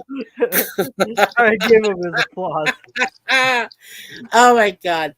Lemon says I actually could stand to lose 5 to 10 pounds. Well, hey, don't we all? I mean, boy, I wish that was all I needed to lose, 5 to 10 pounds. Wow, I could probably actually accomplish that. Oh my God! Yeah, me too. It's more like multiply that by like 10 times at least, you know. That is so funny. Hey, PvP, I can help you lose 5 to 10 pounds very easily. Here we go. Just go down. And once again, if anybody wants to join us, here's the StreamYard, and again, it is posted at the top of the chat. So it is there if you want to join. What's that stuff called? You go down to the pharmacy, just go get a couple bottles of Robitussin in there. You just down it there. Now, granted, you'll be sitting in the bathroom for the next day and a half, but I guarantee you'll lose 5 to 10 pounds. You'd be screaming too. Yeah, it'll probably all be dehydration, water loss though, so it won't really count. Well, bring some water into the bathroom. I don't think that's a dietary solution, but oh well. I've heard of worse places you clean fish. Gorilla, tell me, what time is your Kryn stock roughly? 7 o'clock tonight. Which is about 4 o'clock my time, so we got about an hour and a half. No. 7 o'clock. He always quotes his central time zone down. So it's going to be 5 o'clock your time. So we got about 2.5 hours. Yeah. You know why? You know why it's called Central Time Zone? Yeah. Because we are the center of everything, and everything revolves around us. Well, I could doubt some things that you say about that, but okay. I'm glad I'm wearing boots. Oh, nah, Jim, I don't know. You in a gorilla fight? I don't know about that. Well, Gorilla will win because he'll throw a bunch of bananas at me. Then I win because I get a lot of bananas. Then I'll be paying for it in the bathroom, and I'll be doing this. Yeah. Hey, no, I will win because I will just take a cheap shot. I fight to win. You always take a cheap shot. I don't fight fairly. I fight to win. Yeah. Lemon Pie says, Aravic, what is the common element there?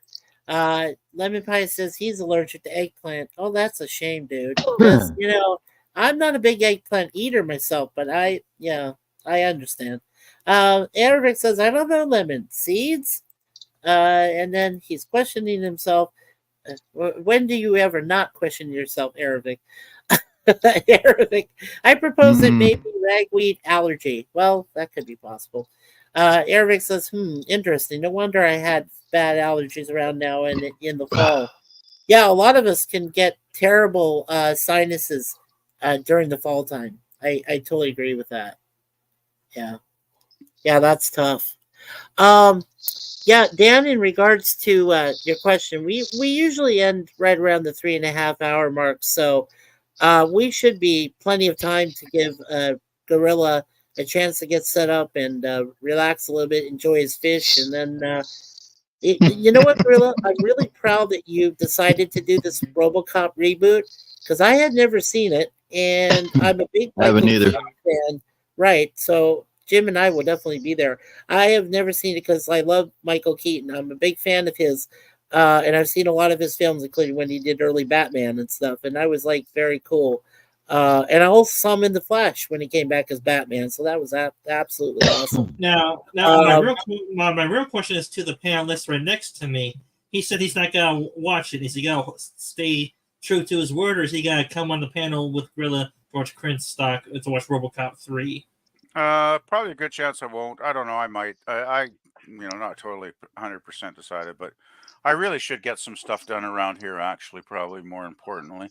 And I got a feeling this one probably kind of sucks. I don't know why. I just got that feeling that.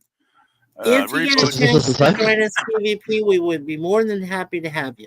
You know, I might pop on for like 15 minutes or something and see if it totally sucks and if it totally doesn't. That's what she said. Yeah, that's what she said. If we, let's put it this way: if PvP drops out after 20 minutes, and we know he just says, "I gave it an F minus minus." Yeah, I'll give it one of Gorilla's F. What's the way you say that, Gorilla? I called it F minus minus. It was like F bomb minus FU, right? Yeah, exactly. Yeah, and we could all thank Bird of Prey 5 for that one, because I think it was in Picard season 3, episode 5 that he rated that episode a fuck you out of 10. Fuck you out of 10. That was what I was trying to remember. Yeah, thanks. The FU out of 10. Right, exactly. I remember him saying that. Because he could give us for negative million out of 10. No, it's a fuck you. Yeah, right. So Jim's current subscribers is 6,757. So, sweetie. All right, so sweetie. All right, just trying to say so Gorilla. It's like, go for it.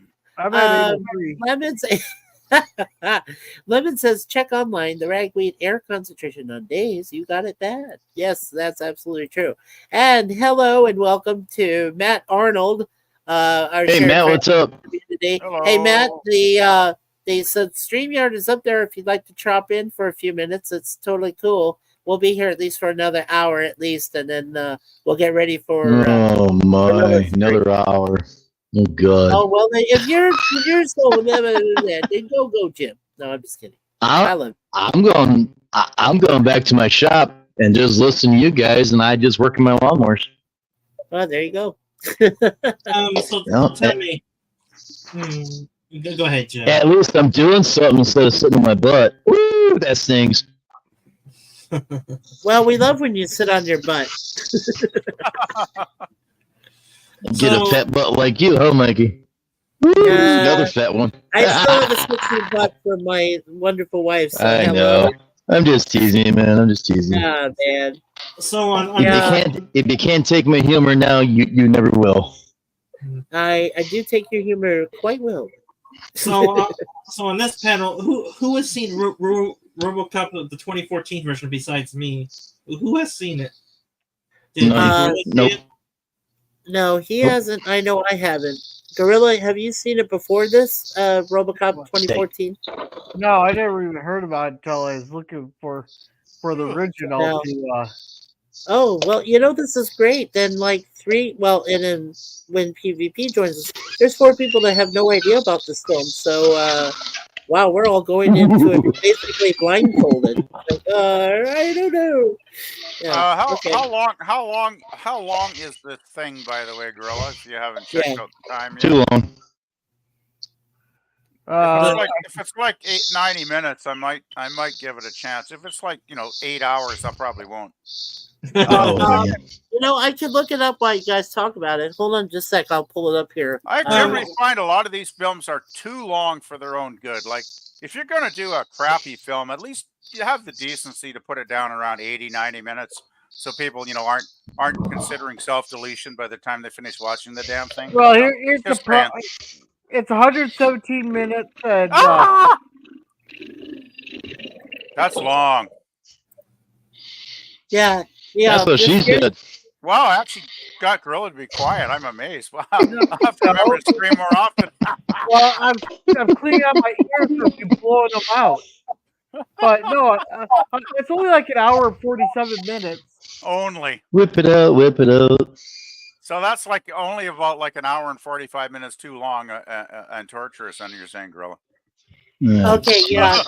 Actually, it says it's an hour and 57 minutes. Oh, yeah, good. And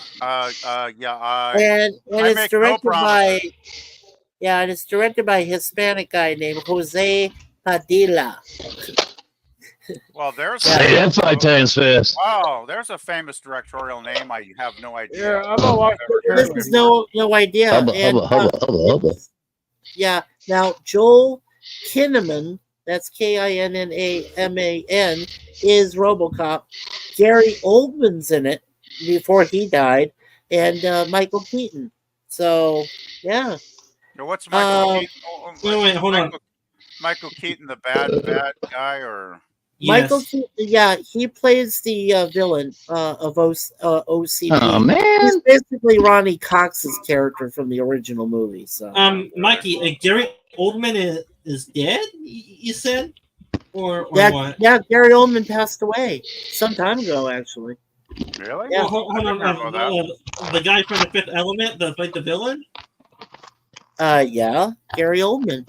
Yeah, I'll double check it. But I Never know heard about I that. believe he has passed away. Well, I know. Well, Alan Rickman. I know Alan Rickman passed away. Maybe Oldman is still alive. I'll No, take a look. he is. He's an English Yes. actor. Is an English actor, born 1958. So he's well, still here. Yeah. Now this movie won 4 times for top box office film of 2015 from the ASCAP Film Top Television box office Awards. film of 2015. So that doesn't mean anything then, right? Right. But then it said Young Artist Award. Best performance in a feature film supporting young actor was John Paul Rutan. He won. Then there was Jones? Yeah, well, and then it says for Golden Trailer Awards. It won 2 of them. Yeah, Golden Trailer. One was a winner for Golden Trailer. Well, okay, we got a winner for one of them, Best Voiceover TV Spot for the 60-second infomercial that's in the movie.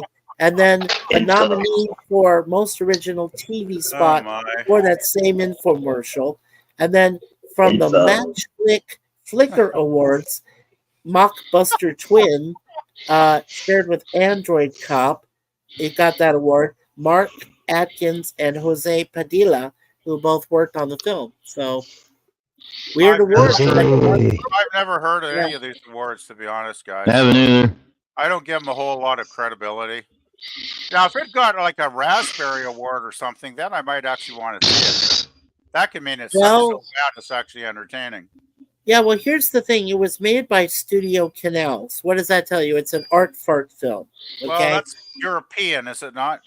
Yes. And it got an IMDb rating of 6.1 out of 10. And oh wow, but the popularity has gone majorly down by 2,750. So there are people that are saying it's a piece of crap. The thing is, ratings, like I said, the third film, the one we watched a week ago, was crap, and I actually enjoyed that one. So ratings are really hard to go by because they don't really mean much anymore, you know. Yeah. Okay. Apparently, yes, Gary Oldman is still breathing. He's alive. He was born. Yeah, he was born. I'm sorry, I didn't mean to scare you guys. He was born March 21st, 1958. So that means he just celebrated his 66th birthday, just like you, PvP. Yeah, he's just a couple months older than I am, I guess. So, man, man, he's a famous actor, and I'm a schmuck. Boy, have I ever wasted my damn life. Stop.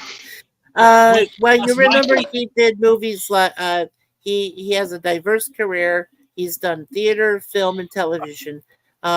He was Sid Vicious in Sid and Nancy in 1986, Drexel in True Romance in 1993, George Smiley in Tinker Tailor Soldier Spy in 2011. I'm telling you, for sure, I'm pointing out to you, Dan, you need to see him in Tinker Tailor Soldier Spy. He was freaking awesome in that. He also played Winston Churchill in Darkest Hour in 2017. He did a great Winston Churchill. And Murder in the First Degree, 1995. So, he's done great stuff. He is a good actor, yeah. Yeah, Gary's very good. I didn't like him as was he Dr. Smith in the Lost in Space movie? I didn't like him. There's Matt Arnold. Hey, Matt, I'm sorry. I was just going over Gary Oldman's thing there for a few minutes. Sorry. Mikey, I would tell you this. If Gary Oldman did pass away, it would be huge news in the news cycle. It would have been. I agree. Yeah. Aravic said, wasn't there another new RoboCop a few years ago? If there was, Aravic, I didn't know of it. The only one that I was aware of was this one with Michael Keaton, and playing the badass CEO of the corporation. So and I do think that's the one that Arabic is thinking of, unless he's hearing news about possible. And I'm in the basement. What is that director's name that did possible District 9, that alien movie that did that? Oh, District 9? Hey, no. I got you going here, Mikey. We just got some watches posted, so I gotta get some shit hunkered down here. Okay, so the next time we see you, we'll be at the movie then? I might be back in 10 minutes. I don't know. I gotta get everything hunkered down. Oh, okay. Yeah, no, take your time, buddy. Okay, appreciate that. Well, Mikey, what I was trying to think about in my head, like, they're still talking about making another RoboCop movie, either a sequel to the original or a reboot of a reboot. I'm trying to think of the director that they're trying to get in. I think it was at one time it was the director from the District 9 movie. I'm trying to think of the director's name. I can go ahead and look for his. Yeah, I can go ahead and look for his name in a moment. I was just reading here what Arabic said. Isn't that a DS9 episode? Yeah, there was a DS9 episode similar to the movie I just mentioned, Tinker Tailor Soldier Spy, but it was called something a little bit different from that because they didn't want to be associated with the movie's title that I mentioned. So yeah, there was something different. You know what? Look it up, Arabic, under DS9's episodes because there is something similar to what you just said, but it is there. Also, guys, have fun. I gotta go do some things. All right, Sir Lemon. Don't slip on any food on the way, and make sure you put down on a marketing list for Christmas that you're gonna buy PvP a big stash of eggnog. Okay. Yeah, I was just gonna say, Lemon, have a nice Sunday evening there, and if you can manage to write a few eggnog jokes, that would be awesome. That would be much appreciated. So thank you. Yeah, and don't sip on your own juice. Yeah, I was going to say. Don't give any juice to a gorilla. Yeah. God damn it. I can't say anything. PvP knows everything I'm going to say. Man, Okay. I must be telepathy. I must Psychic. be reading. I'm reading Yeah. something. Yeah.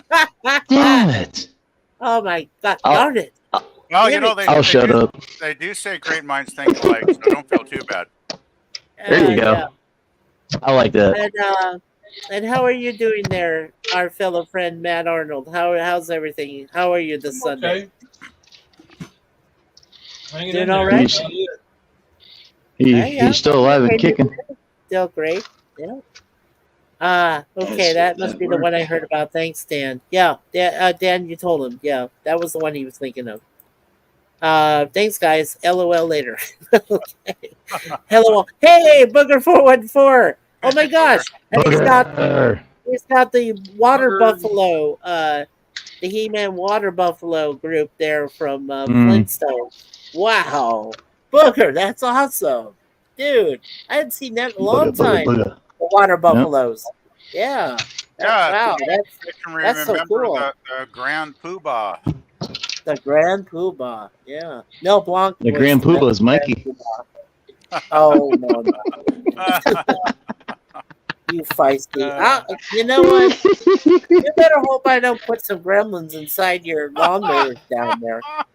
Oh, shut up. Got too many of those. I'm friends with gremlins. I can send them right to you. Oh wait, that's Suzanne. She would send them to your lawnmower. Well, the gremlins he got in his lawnmower likes to eat metal. Yeah. You gotta watch that shit. Yeah, right. Booger's on the train on the train to Clarksville. No, on my home from Treklon Island. Okay. He's on a lemon trip. He's on a trip. Yes, he is. He's on a one-way trip to hell. No, just kidding. Um, yeah. Yes, that's the Grand Poobah. I had a feeling. Of the Begrot Lodge of the Loyal Order of the Water Buffaloes. Yeah, voiced by Mel Blanc. What a great voice and a great character in that. You didn't see him very often, but both Fred and Barney were fellow water buffaloes. Yes, I do remember that.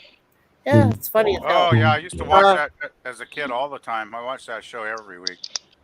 Okay, Eric, thank you. So Tinker Tailor Soldier Spy is a DS9 episode from Star Trek with the same title. That is awesome. Okay, I wasn't sure, but I appreciate you clarifying that for us. Yeah, that was actually that's awesome.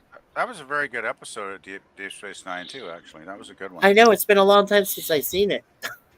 I really like Deep Space Nine, but it is inconsistent. It has some amazingly great episodes, and then it has some ones that are kind of like drivel, unfortunately. Right.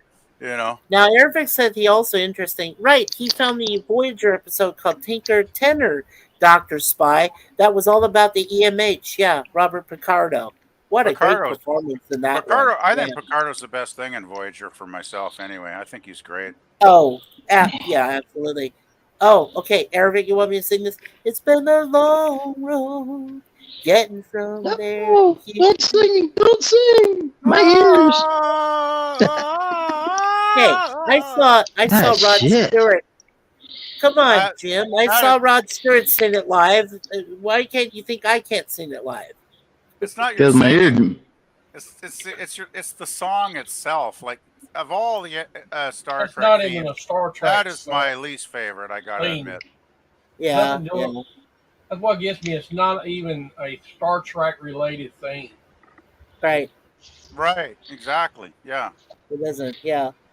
He's my favorite Trek. Yeah. The image. I like everything of Star Trek, but when Mikey sung that, man, wax is falling out of my ears. Hey, Mikey, you could you could start a clinic for wax removal there. I mean, there's an idea. There you go. You know? Now, how come Booger says that Star Trek themes should not have lyrics? Come on, Booger.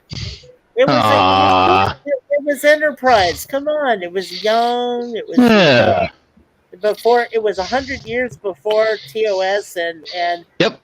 Why couldn't you have a song, to open the series? I was happy with that song. Not happy that Russell Watson sang it, but I was happy with Rod Stewart's, original version. The original series, the music to it did have some lyrics, but they never put it in. Right. Well, all I know is that I saw, when I went to see Rod Stewart in concert with my sister Bernadette, I know that was still one of his new songs. He came out with Faith of the Heart and modified it, and he sang it live, and I thought it was awesome. And then I go see, then I watch Enterprise, and here's this guy named Russell Watson who comes out of nowhere, and he's like singing it, and I'm like, wait a second, that's not Rod Stewart. That's somebody else. And I was like, geez, come on. Yeah. Come on. They couldn't afford Rod Stewart, it would seem, right? Oh, yeah, apparently not. Well, and the lady who wrote the song was Diane Warren. So I think, honestly, yeah. So, I mean, that was cool. I mean, but yeah, I felt bad because, they couldn't afford Rod. so they got Russell. I still prefer TOS overall as Star Trek themes. I still think the original series. I love the Well, it's so cool with Shatner's introductory narrative stuff too, right? Of course, but then you got those singing, operatic, those voices. Singing ladies. Yes, they're awesome. There's a lot of memes made about them, believe it or not. I've seen some. I would not be surprised. Yeah, I've seen some openings where they go with the ladies. They put them in a chipmunk mode. They go, hey, all that stuff. Like, oh no, don't do that. Yes, and all shows except the STD. You're right. Should have Star Trek in the title. I agree. Well, You know what, Booger? Disco is dead. That's what our friend John DeMarco said. He put hashtag disco is dead. It's buried. It's over. There's no more STD. It's done. It's over with. So we'll leave There's it at always that. reruns. Yeah. Arabic says the lyrics for the TOS theme are horrible. They were written by Roddenberry. Well, what do you expect? Well, He had a lot on his plate. Yeah. There's a whole controversial backstory to that, though, because apparently, oh gosh, it was what, Alexander Courage who wrote the original theme, if I'm not mistaken. Yes. Hi, Cy. Anyway, Courage wrote the original musical theme without lyrics, and then Roddenberry apparently wrote the lyrics just to try That's so cute. cash in on get co-writer credits on that song to make money for himself, is what I've heard over the years. So it wasn't like Alexander Courage wanted lyrics on the song. It was like Roddenberry just stuck his nose in and decided, I'm going to write lyrics and make the money for myself. You know. And Booger, by the way, you guys all know Booger 414. He's very knowledgeable. He's just like Arabic, just like Lemon Pie, with facts, which I think is awesome. Booger says in IRC, the lyrics to the TOS theme were added by Roddenberry so he could get half the royalties. That's true. That's true. He did it because, well, let's see. He had his current wife, but then he fell in love with Majel Barrett. So then Majel Barrett became his mistress and then eventually his wife. So he had a lot to pay for. It's a true story. I'm not lying here. I'm telling you everything truthfully. This is what happened. Yeah, didn't he have a brief affair with Nichelle Nichols, too, at one point? He did, yes. Yep. Boy, that guy was getting some nice action there for a while during the 60s. He was getting pieces, man. He's a horn dog. He's a horn dog, man. He really was. He was. Yeah. Arabic says my favorite theme is DS9 and then Voyager. Yeah, I like DS9. That's a great theme. I do. I like that. I actually really like the Voyager theme a lot too, even though it's probably the lowest of the shows on my watch list. I do like the Voyager theme quite a bit. Yeah, that's cute. Arabic said they did eventually change to Star Trek Enterprise. Oh, that's cute. Nice cat, Arabic said. What's their name? Oh, well, that's cool. Dan, that was Boo. Oh, their other family country cat. His name is Boo. Yeah, he's a cutie. Oh, is he or she? I'm sorry, isn't he? Yeah. Yes, and he has an extra plump body because from what my sister said, he has an eating disorder. We got it from my sister. Oh, do you have one of those pet brushes? Suzanne just got one for our girls because they're starting to shed. Moon Pie and Deja Vu, they're starting to shed their hair now, and we got one of those special cat brushes that a steel brush one. It doesn't hurt the cats. It just it goes into their skin and takes off any of the extra hair that they shed for their summer skin. So I'm checking that cuts down on the fur balls and stuff. Then if you brush them, yeah, probably a good idea then. Probably I don't want to have pasta and taste the hairball inside my pasta. Yeah, I don't want to have that. I tell Suzanne, I'm like, hey, if you start making mac and cheese, make sure none of the cats are anywhere near the kitchen counter or anywhere near the food when you put it down on the bed, because otherwise I can't eat when their hair is flying all over the place and lands in my food. That does not sound good. Yeah. No, it does not. It does not. So PvP.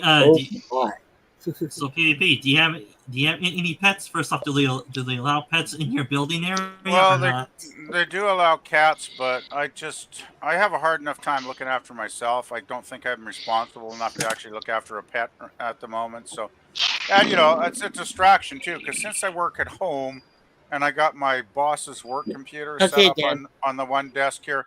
If I had a cat, I'm sure the cat would love to probably jump all over it and mess the keyboard up and so I just don't bother with having pets right now. But that's okay. I know.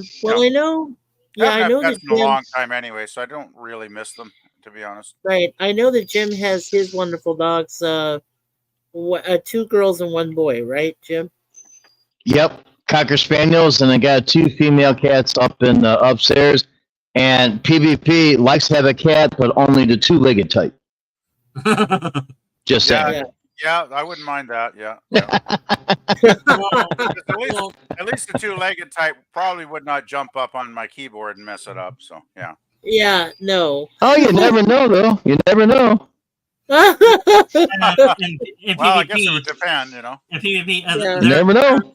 And there is a saying: sometimes a stray cat does not choose. It chooses you, but you don't choose it. Right. You got Oh it. my God. Yeah. Matt, does Matt have any pets? Did he ever say? Matt, do you ever have pets?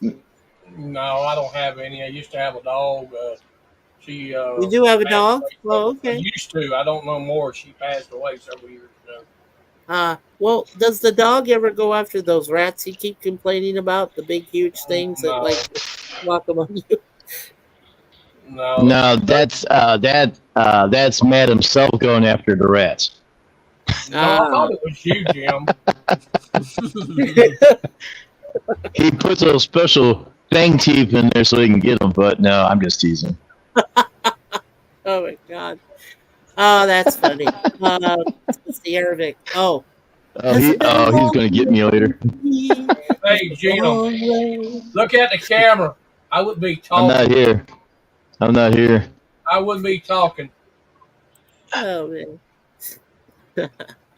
You see this? No, my phone's way over at the other side of the shop charging, and I'm just listening to you taking a short break. I got a box cutter. Behave. Yeah. And Arabic confirms what most of us already know. Yeah, the best cat in Trek is Spot for Data. The best dog is Porthos, the beagle for Archer. I love Porthos. He's good. Yes. And the best pet for Spock was the Ceylon. Yeah. Now, Eric, which Spock? Which Spock? Which Spock? Yeah, because there's 8 different spots, and there's 3 different Porthos. So which one? Well, yeah. Well, we're talking Archer's Porthos. All of them. The Beagles, there were at least 3 Beagles that they used on the Enterprise set for Porthos.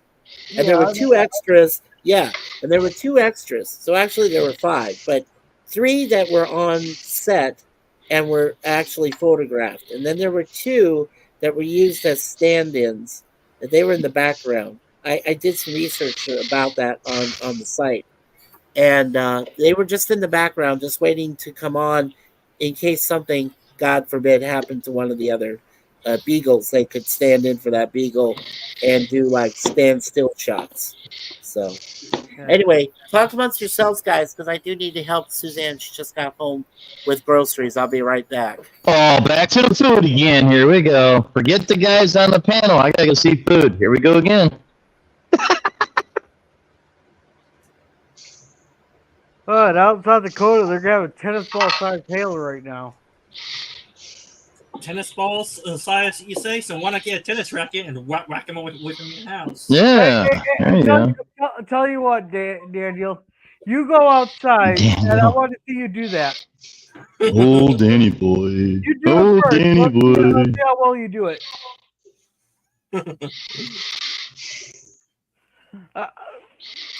Here, I'll tell you what. Let's see if you can go spike the volleyball size hail they had out there about 13 years ago.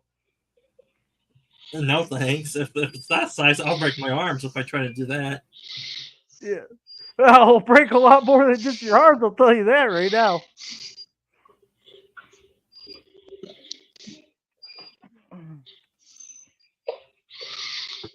Let's see.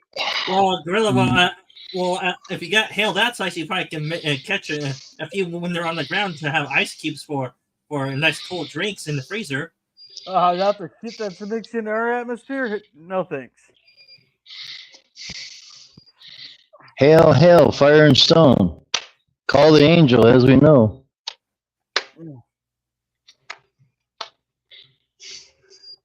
Now, Germ, be nice. All right, Mikey's about to how long we can get, how fast we can get a channel shut down.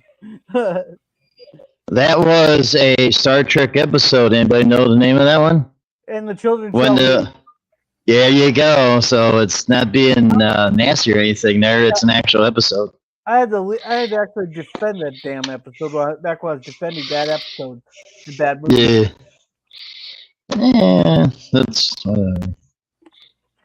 Well, PvP may not like it, but I haven't seen that episode before. What I hear, it's a bad episode, though. Yeah, good idea, Booger. No, I'm back. I just had to help her unload. Eric says, Did you get a sample? The Children Shall Lead is one of the worst episodes of TOS. That's probably one of the last you should ever watch if you're going to watch the original series, because it is really bad. Yeah, there aren't too many. There's only maybe like I'd maybe put 3 or 4 at the bottom like that one, but that one's probably out of 79. That's probably the worst episode, at least for me. It's really bad. Yeah, but I still like, but as the Gorgon, I still like Melvin Belli. I mean, he's a great Gorgon. The kids, yeah, well, other than Pamela Ferdin, but yeah, I mean, the rest of the kids I could do without. Well, if you just had her in it and Gorgon, I would have been fine. I just don't think the story's very good either. Like, I just could never get into it. And poor Brian Toshi. Yeah. I have seen parts of it on TV, but for what I've seen on TV, it's some strange alien that's feeding on the children's fears of losing their parents, or they lost their parents. Now the kids are leading. They're following the aliens lead roughly, and they take over the Enterprise, and then they try to take the grown-ups off the Enterprise or something. It's a really, I think it's a really stupid story. Personally, I think it's garbage. Okay. I mean, Mikey likes some aspects of it, but I could just never appreciate. I do. I actually do. Let's see here. Just want to get quickly. So Eric says, "Oh, which spot? Yeah, the original one with Data. We love that cat. Pardon me, I misspelled Spot. You're pardoned. I'm not going to come after you, okay, Eric." Best Fish Livingston. Yeah, good fish. Best Targ. Yep. Worf. And it's a Cameron. No, it's not, honey. You're fine. You're fine. Let's see. Let's fill that out. Best Targ, Worf, and then the teacher left the room. Let's make spitballs. Whee! Yeah. Worf's target was a fake made by Q. Worf's best pet was Muir Garrick. Oh, okay. So he's a cheap one. Okay. And I would say this from what I saw from the terrible TOS episode, the moral of the story was how children handle the loss of their parents, handle the grief of the loss of their parents. And they handled it very badly. Yeah. Yeah, I just don't think it's very. I'm going to put a link in here to last night's Clobbering Times. He actually decided to go back and do a rundown of all 79 episodes from the very worst to the best. And I think that one was actually the worst at number 79. So it's pretty good. It's a long video. You probably won't want to watch it, but he does go through every episode and give it a rating. I don't agree with a lot of his ratings necessarily. But, it was a lot of fun last night. Right. Well, when we eventually, Dana and you guys, on Saturdays, when we get through with all the Star Trek films, and then, of course, Galaxy Quest, which is the unofficial 14th film, then when that's done, we're going to start doing TOS episodes, and we're going to give our own personal ratings on them. And what we're going to ask members of the panel that join us and also the chat, put our ratings down, and we'll give it like out of 5. Well, for me, it's out of 5, and for Jay, it's usually out of 10. So if we're both doing it together, what you guys can do is, like, say out of 15, you can put keep track personally, okay, of all the episodes. Then at the end of the 79th episode, I will actually do a special stream where I will just give you the top 10 that came out of all those 79 episodes and the scores that went with them and why we rated them so high. Because we really, either because we really liked them or we just thought they were crap, So, I mean, it'll be interesting. It's something I've wanted to do for a while, is to get a general consensus of a group of people And I feel our community is very knowledgeable, especially about Star Trek. And I said, well, let's just go with adding up the scores, and then at the very end, just give you the best top 10 of them. And mention how, briefly how the other ones did. Just in the different seasons and episodes. By the way, Matt says he has to go in the private chat there, Mikey. Oh, somebody has to leave? Oh, I'm sorry. Matt. Okay, Matt Arnold. All right, Matt. Matt, do you want to hold on just a second? Matt, do you have anything to offer to us? Anything about your channel, or do you want to recommend anything? No, my channel's not important. I can just tell you that. But the support it's not important. It's not unimportant, sir. You know that. Oh, it is. Mine is unimportant, but everybody support Mikey and everybody on the channel. Everybody be safe and have a good what's left weekend. Damn. Okay. Yep, you have a good one too. Yeah, take care, Matt. Take care, man. We'll be talking to you later, big guy. Yeah. See everybody later. Yeah. Good night. All right, Matt. Take care of yourself, and God bless. I just want to follow up. Wanted to follow up with what you were saying about doing the original series there, Mikey. I did post a link to Clobby's Saturday Night Trek yesterday. I haven't been on his panel in many, many months. Well, not panel, on the chat, because he was just doing his rundown of all 79, and everybody else, we were just putting our ratings to every episode as he talked about it, in the chat.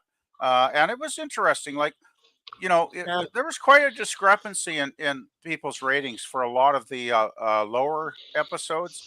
But once we got up to, say, the top 25, it started to get more synchronized, where more and more people were starting to agree on giving those top episodes high ratings. So that was interesting for sure. So yeah, it's definitely a topic that never seems to get boring, because the community, people can have very varied ratings on a lot of the episodes I've found over the years. Oh yeah. But it makes it fun, right? It makes it interesting to hear people's opinions. For sure. Yeah, and Booger. Yeah, I did that one. Okay. Aravic said, "I think Worf's Targ was a memory that materialized. I could be mistaken, though." Booger says, "I'm waiting eagerly for the new review series." Okay. Booger says, "I spend much of the weekend talking about episodes and series with other fans." And then he also said, "Spin, not spin." Okay. Well, I think we understood what I think we got the point you were saying there, friend Booger. And Aravic says, "My favorite TOS is the one with Gary 7, then Balance of Terror." And you know what? Those are actually two of my favorite 10 episodes ever of TOS. Yes. That's a because Simon Lansing does a great Gary 7, and Terry Garr is hilarious. Simon Earth, right? Yeah. Simon Earth, yep. Yeah, and then Balance of Terror would be Mark Leonard, who's just, did a great Sarek. And he does the Romulan Commander. So, I mean, there's just, when you have actors like that are so diverse and they can do so many different Star Trek, images of themselves, different characters at different times, and do them so well. There's one guy that stands out in my mind automatically when you think of multiple characters. That's Jeffrey Combs. I mean, Combs has done other than he's never done the TOS, but he's done TNG, he's done Voyager, he's done Enterprise, he's done DS9. He's so diverse. He's done a lot of different characters, and and he stands out in my mind. I like him. Yeah. Who was he in Enterprise? What's that? Who was he in Enterprise? In Enterprise, he played Shran. He played the Andorian. Yeah, that's right. That's Archer. right. Yeah. He's also in Lower Decks. Oh, he's also in Lower Decks? Oh, okay, cool. Yeah. Was I he didn't one know of he the? did that. Was he like one of the founders in Deep Space Nine? No, he was Vorta. Right. He was the Vorta. Yeah. He was Wayun, the guy that got killed 7 times. Well, Yeah. because they were clones, right? That's the gimmick. Yeah, they were used. clones. Well, the thing You was, know, they were only going to use him the one time, and then when they killed his character off in that episode he was in originally, he was so yes. popular with the fan base, they thought, "Oh, we got to bring this guy back because he's really good in the role and it's an interesting character. So we have to figure out a way to bring him back."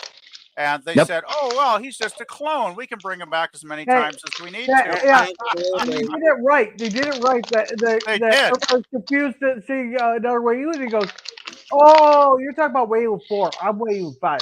That's all they needed." Yeah. Hey, Yeah, now, yeah, Mikey, Oh who's my the other? god, Who, yeah, just so. Oh my gosh, who's yeah. the other That drove me character nuts. that he plays? Who's the other Well, character in DS9 he plays? right, I was in the same place as you guys. Like the first time I see him die, and I thought, okay, that's just a one-time character he plays. So I remember like I said, other series that Combs was in, and I thought, okay, he's not coming back. And then next thing you know, boom, he's Wayun again, and I'm like, well, wait a second, we just killed Wayun. Oh no, these are clones. Surprise! Hey, Well, now you know, who's the he other was. character he played in Deep Space Nine? Yeah. Gosh. Well, I do know the character. I just don't know his name. Uh, Well, I will give you guys a hint. The other character he plays has big ears. There's a Ferengi. okay. Yeah. That's Yeah. Ethan Phillips. Yeah, the guy that played Neelix. Yeah, he's been a No. Ferengi. No. No, but you're I talking think about Coombs being a Ferengi? No. Yes. Yes. Oh yeah, No, Combs was a Ferengi. The Grand Nagus. He played the Oh Grand no, Nagus. no, he wasn't Grand Niggas. He was Brunt. But there's another character. Brunt. Oh, You're yeah. right, Brunt. Yeah. FCA. No, Brunt there's was another. great. Okay, there's a third one I'm thinking of. Because I forgot about Jeez. Brunt. Yeah, Brunt was hilarious. I love to hate Brunt. Brunt was such a Well, what's crazy character. okay, this character's not very well known. He was that horn dog that wanted the housekeeping program of Kira there, but then Kira and Odo switched it so that when he went in there, it was actually Quark, and Quark got thrown across the bar because of that.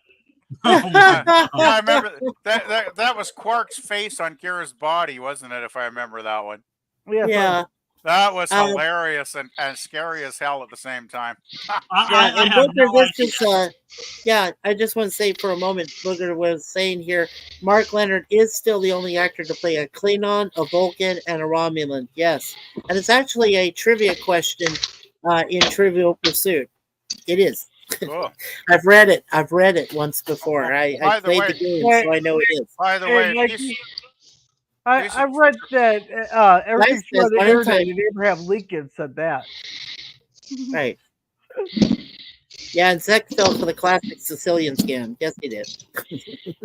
By the way, piece of trivia for you guys: Trivial Pursuit was actually invented in Canada. If you didn't know that. Yeah, I did know that. Just wanted to, throw in that little piece of trivia. Oh, of course, I know, but now Thanks, PvP, schmucks. yes, yeah, but now PvP, what you're supposed to do, see, if you say that something was, if you say if something is from Canada, what you do is you go, he's from Canada. Yeah, well, PvP. Oi, highway, oi. PvP does not want to show his face though, because he's too. I don't have a embarrassed to- camera. I can't show my face. Oh, okay. He broke it a long time The ago. only way I can show my face would be to plant it in the scanner, make a JPEG image, and stick that in the private chat, which I'm not going to do. Oh, yeah, and just to clarify, PvP, the Vortex that I don't know his first name, but Mr. Combs plays. He's actually plays a administrator diplomat of the Dominion. He's trying to manipulate all the powers to get what the Dominion wants. Yeah, that's Wayun. Yeah, well, I'm trying to help out PvP to get a better understanding of what his character does, basically in that show. Well, yeah, I'm familiar with Wayun. Yeah. Well, towards the end, here's the thing I learned from Jeffrey Combs. This was what we left behind, or what we leave behind, the very final episode of the series for DS9. Jeffrey Combs would say when he first became Wei Yun, it would take about almost 4 hours to be in makeup to do it. But when they got towards the end, they were able to cut down his makeup time. If he had to be if he had to be on the set all day, they cut his makeup time down to less than 2 hours. In fact, I think the fastest they said they did for his Wei Yun makeup and all of it was like an hour and 30 minutes. So they improved over 7 years that they had the series. So with him. Maybe I'll start DS9 next Saturday. Everybody seems to love that. Which movie? What's that there, Gorilla? DS9. Oh, DS9. Yeah. What would you do of DS9? A watch party. Two episodes next Saturday. So you'd have to pick out a couple of the better ones, I'm guessing, then. Yeah. Or we start with Emissary and start working through all 7 seasons. Well, that would take a while, but yeah, if that's what you want to do, I mean. Yeah, Gorilla. Because I don't want to do reviews right now or too many reviews right now because I want to be out on that lake fishing. The only reason I came back today is because I ran out of worms. I had a crap ton of stuff to grab. I figured we had weather coming. Yeah, well, you don't want to be fishing in a hailstorm, so yeah. Yeah, that's true too. But let me ask you a personal question: how do you run out of worms? Worm. Because I was getting a bite every 30 seconds. Wow, that's a lot of fish. Boy, you must have. Yeah, but don't you use normal worms from the ground or use special bait? Oh, I just went and grabbed them there just so I don't have to dig them all up. Ah, okay. Gorilla, if you do the DS9 watch parties, how many episodes are you going to do for each watch party? Just one, or are you going to do 2 episodes each time? 2, because that way they'll run about an hour and a half. I like to keep my live streams around an hour and a half to 2 hours. Yeah, that's because anything past that, you're gonna get less and less people on the rewatch. That makes sense. Yeah, that makes sense. Probably around an hour and a half to 2 hours. Because when I see a 4.5, 5 hour live stream, I'm not even at double speed that'll still take over 2 hours. That's like, no, I'm not gonna it's still long enough for that. Unless I put it live. Well, I just remember back in the day with you, Gorilla, and Dan wasn't here, but I do remember Jim had been to a few of our long, like really long streams, and I was with PvP, and we had our friend Leah Liz was there. There was a couple other people we knew. We had those things go for almost 5-6 hours, and I said, by the time I reached 5 hours, I was like, and I couldn't say anything anymore, and I was just, even though it's and Jay Aldrich too, and I was like trying to stay with my computer because it was starting to fall. It kept falling off, and I had Jay take over, and I was like, but I've been here 5 hours. I mean, I look back at some of my streams, and I'm like, geez, how was I supposed to stay on for so long? It blows my mind. I mean, when our beloved friend Cardinal Sin, Gil was alive, he did those midnight to midnight things, and sometimes he actually did 12 hours. And I said, I don't know how the heck he was able to do that. There's no way. Then I saw one friend of mine. Yeah, I saw one friend of mine who was on a 28-hour stream, and I said, "Oh my God, William, what are you doing?" That's crazy. I know. I 28 fixed my hours. horn. I got on there not once, not twice, but 3 times on her stream, and I felt like I was the only person there for her because there was nobody else, and I just thought, oh God, maybe she was. I haven't seen Christina heard around in a while. Tanya, her name was Tanya Z. She still does streams every once in a while, but she has like lots of music and she plays and she gets drunk and she does weird stuff, and I'm like, she's on there for hours and hours and hours. I've seen, like I said, 28 hours she was on one time. I thought it was nuts. Like, poor woman. I mean, I could not go that long. No way. Well, no. DJ attempted a 96-hour stream once. 96? Oh my Lord, Teague. Oh, he's not. I'd be a He's zombie done if I he's tried done a that. couple. He's done a couple 48-hour streams. Maybe I should Yeah. try that one time. If you're up to it, but make sure, Gorilla, you have lots of adrenaline bags set aside, or caffeine or something. Because Let's go get the there's no fucking way. stream. Yeah. Well, what do you eat or drink for energy? Just tell me. Well, I got Monster energy drinks and stuff. I got 5 hour. The Monster energy drinks. Yeah. Hey, I really wanted to do a 48-hour stream though. All I have to do is go take one freaking Adderall, and I'll be up for 3 days. Okay. Can I give you a fair warning though, Gorilla? I used to drink a lot of those Monster drinks myself when I was working 2 jobs. They don't help you very much. They could be a detriment to your health. It does depend on everybody's, on each person's DNA and how they handle it, their metabolism. I'm just saying, be careful, okay? It's just giving you a heads up on that. I don't drink more than 1 a day. Yeah, well, that's what I heard. Yeah, that's probably a good. I mean, I know that He's now, giving me a but head. back then I was like, I drink 2 or 3 a day, and I was like, yeah. To be like my boss that drinks 8 Red Bulls a day, which I don't know how he can afford that. He's giving me a head. Exactly. Let's finish up here. Aravic says my favorite DS9 episode is Way of the Warrior Part 1 and 2, and then Little Green Men. Yeah, I like that Little Green Men with Nog, right? Yeah, who goes there, and yeah, that's fun. Cameron. Nope, Cameron's not on. Booger says, is it even a Trek stream if it lasts less than 5 hours? That's a good question, Booger, but you know what? We can always come up with other subjects related, maybe not just to Trek, but we could talk about other sci-fi franchises as well.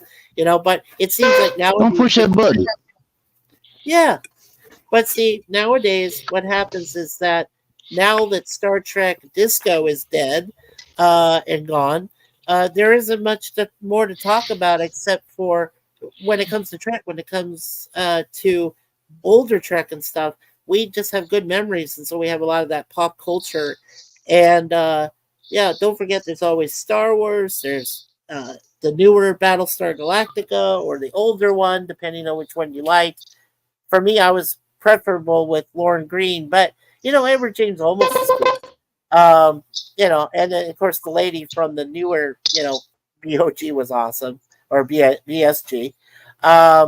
But yeah, there's that's why I say, like, when we do these topic times on Sundays, anybody who has an idea that wants to come up and talk, and any, like I said, other than politics, we don't talk about politics.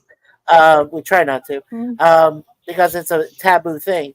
And I've seen it bring people's friends' streams down before.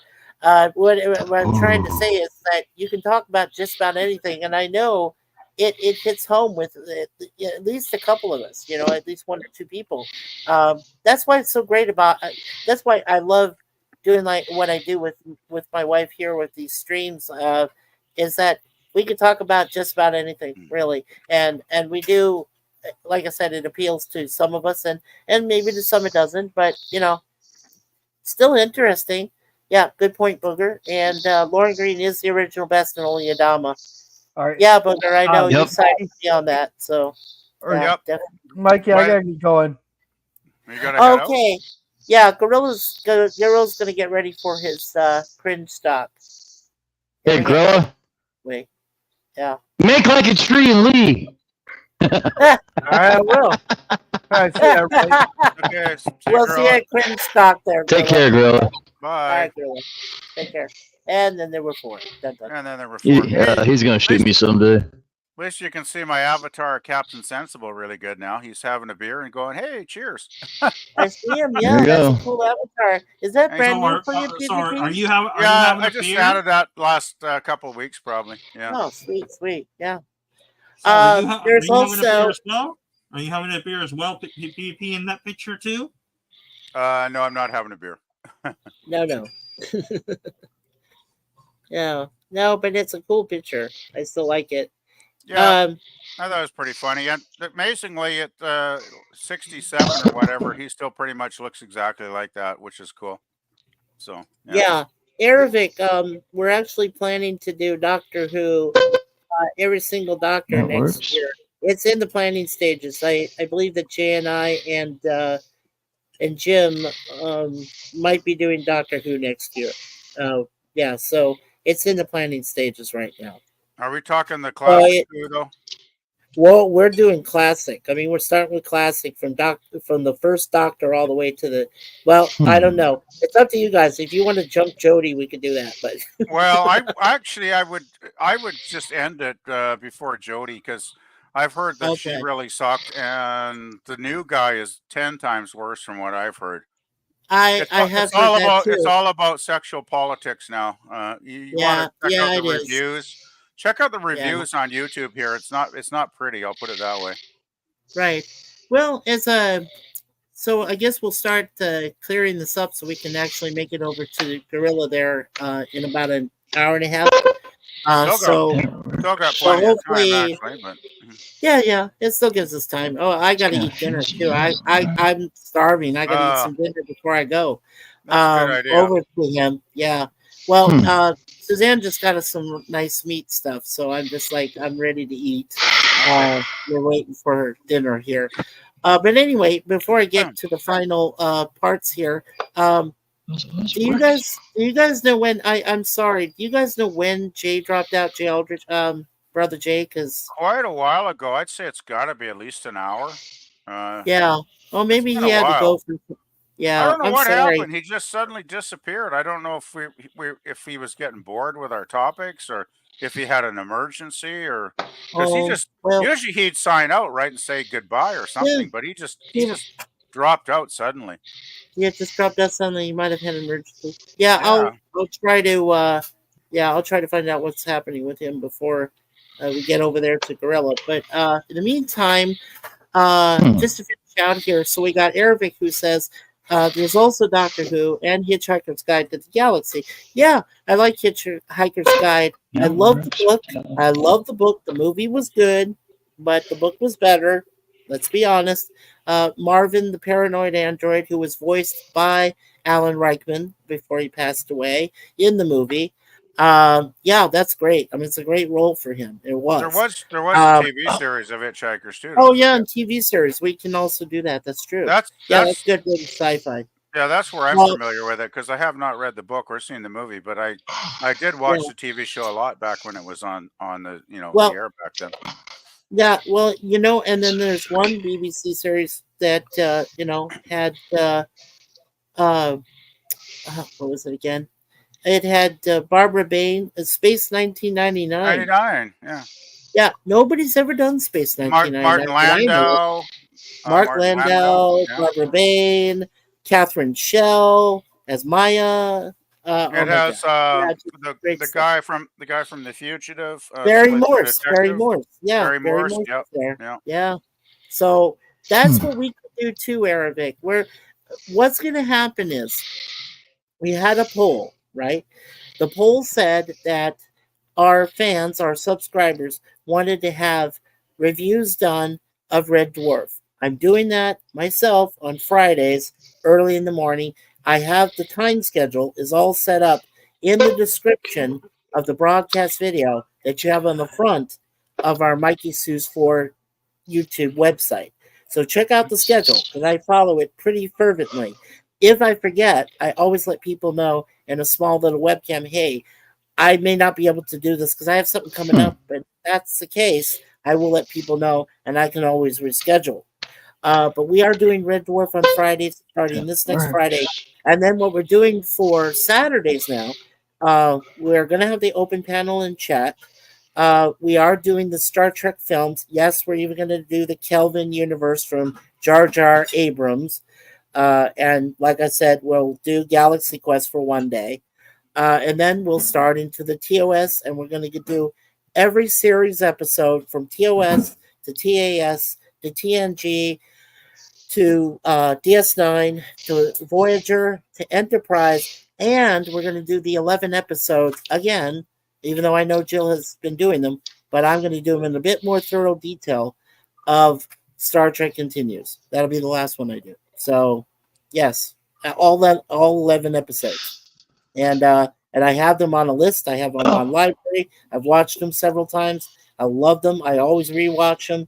Yeah, that's gonna be one of my favorites to do at the very end. So look forward to that, guys, because you're gonna have a lot of different reviews. And like I said, on Tuesdays, we still have 4 seasons. Thank you, my beautiful. We still have 4 seasons left of 18 that Jay and I are doing. That's open panel, by the way, too, because it's a live stream. So, you guys are allowed to come on if you want to talk about 18. We can do that. We also, like I said, on Thursdays, we also do, live stream about the Secrets of ISIS, which was those DC comic Saturday morning live action shows that were great. And then of course they have the other one that Jay does is Shazam, the original Shazam, Captain Marvel. So we do that on Thursdays. So if you guys want to participate, you got Tuesdays, Thursdays, Saturdays, and Sundays that we do our topic times here all the time, unless something comes up. And you have a lot of opportunities. So, and then, like I said, moving forward, we'll be going into other different series, and I will be posting polls every couple months to let you guys know what we have coming up in the future, and you can make your votes there on our community page and ask us what would you like to see and what would you like to have reviewed, because there might be a few series out there that you guys don't know about, that are otherwise sci-fi. That you may have never seen, and you want to see reviews done of them. And I know that Dan would love to do a whole thing about Star Wars. We can do that. I mean, we could go even into Rebels and Mandalorian and all that stuff. We could do that because he would know about that. And then, like I said, with Star Trek, we're doing all the Star Trek. So, there's a lot coming. And because I am retired, happily with my beautiful wife Suzanne, I have all this time. Now I can do stuff that I've wanted to do for the longest time, is do streaming, and I love it. And it's like a drug, Jim. I can't stop. It is very addictive being here. Mikey. It's very addictive. Mikey, you may have retired from your day job, but now you have your other job called YouTube now. Yeah, this is my YouTube. My day jobs are done. No. My day jobs are done. That went away 6 years ago, almost 7 years now. Dan, I happily retired from working and from life to spend the rest of my life with Suzanne and our babies, our cats, and I'm happy. And this is something that gives me something to do, and it's something I wanted to do since last year. That's when I started. And now, thankfully to God and my beautiful wife, I have a good working computer, knock on wood, and I'm able to provide the best content I possibly can every day, 7 days a week. And I know there's not a lot of channels that can say that, so it's great. I love it. I would just say, just don't get burned out by all the content you do, because YouTubers, especially licensors, they do get burned out if they do too much, and they say, "And I need a year-long break before I return." My point is, then after that year, when they return to YouTube, they'll see, "Gee, my audience dropped down like 50% for not being on YouTube for a year." Well, I don't plan on taking a year-long hiatus. If anything, when Suzanne and I decide to step away for a little while, it's only going to be for a couple weeks, 2 at the most. If we want to go somewhere for 2 weeks, we'll just go away for 2 weeks and let you guys have fun watching the previous streams for a while. And if we get a lot of demand for us to come back, then we'll come back after 2 weeks and we'll start all over again. I'm keeping the same schedule. As I said, the only reason I would change it is if I had to do any major real life stuff, for example, I've been trying to get my official Canadian citizenship for the last few years, but because of the dreaded disease, we don't mention it here. I just say it as dreaded disease. It took away a lot of my access. And so now the only way I can go through it is with a computer. But I had a terrible one before. Now I have a better one, and I can actually get all that stuff done. So on days I want to get that done on the computer, I'll just say, hey, we'll just reschedule this for the following week, and then we'll do it that way. So yeah, Dan, there's a lot of things that real life will interfere with, and that's fine because real life is more important than streaming. And believe it or not, I'm probably one of the few people that say that. Believe it or not, but I said that twice. Okay. Anyway, so let's finish. Booger says, to a certain extent, Politica is interwoven with some Trek and other sci-fi episodes. Yeah, Booger, and you can't get around that. I understand. But I mean, when it comes to like real political issues, like the upcoming presidential election, or no, we don't talk about that. We just want to have some fun with Trek and other sci-fi franchises. Arabic says, "I'm the beer." Yeah. Cheers. Booger says, "Stop before they get to Nurse Who." Oh yeah. That's what we're doing, Booger. We're not gonna when we do Doctor Who, we are gonna stop at Jodie Whittaker. I think PvP made a convincing argument to stop. I've heard it's really bad, actually. And Dan too, yes. Well, Mikey, and plus from what I hear, the previous Doctor before actually was pretty divisive. He had some pretty good episodes, but also some pretty terrible episodes. The previous Doctor before her. Before Jodie. Well, you know what? I like to say that even though that some were like half were bad, but half were really good or decent, I'd like to probably just keep with that Doctor at least till Jodie, because I've heard nothing but bad things about Jodie Whittaker. So what was the actor before Jodie Whittaker was actually a pretty well thought of actor. I think the writing was the problem. I've heard that. I think he did 2 seasons, and the first season was pretty good, and then the writing started to suck, and it started to go woke at that point. Which Peter Capaldi, that's the actor. Peter Capaldi. He seemed to me like he'd be a good Doctor. I haven't watched those, but I think the writing kind of let him down. Right. Well, like I can say right now, when we do start getting into the Doctors. We can stop right at Peter Capaldi. We can do his entire season and then just stop at the very end before we go into Jodie. Before Jodie comes. I think that's where a lot of fans stopped, actually, too. I mean, and well, then that's where I'll stop. Yeah, Jodie's not. I bow to the fans in that. Yeah, I bow to the fans in that regard. So, So Arabic said agreed. The books were way better, but still enjoy the movie. And Booger says New Voyages. Yes. Now let me address that, Booger. I will throw in if I can find those episodes that James Cawley did, which he called New Voyages, or technically Phase 2 until I have that, Mikey. I can tell you where to go get them. I got the whole playlist. I have all that shit. Oh, cool. Okay, cool. I have all that. That's totally awesome, Jim. So when we get to New Voyages, I definitely would like to do those too, Booger. So yeah, thank you so much for mentioning that. I do appreciate that. And now that I know Jim has it, that's awesome. Yeah. So we'll definitely do that one too before we do I'm good for something. Okay. Yeah. That's cool. And Arabic said, yep, I stopped with Capaldi, saw most of his Doctor, but still haven't finished his run. I'm going to blow my horn again. Yeah. We'll stop with Peter Capaldi. We'll go right to the end of his, yes, and then before Jodie pops in.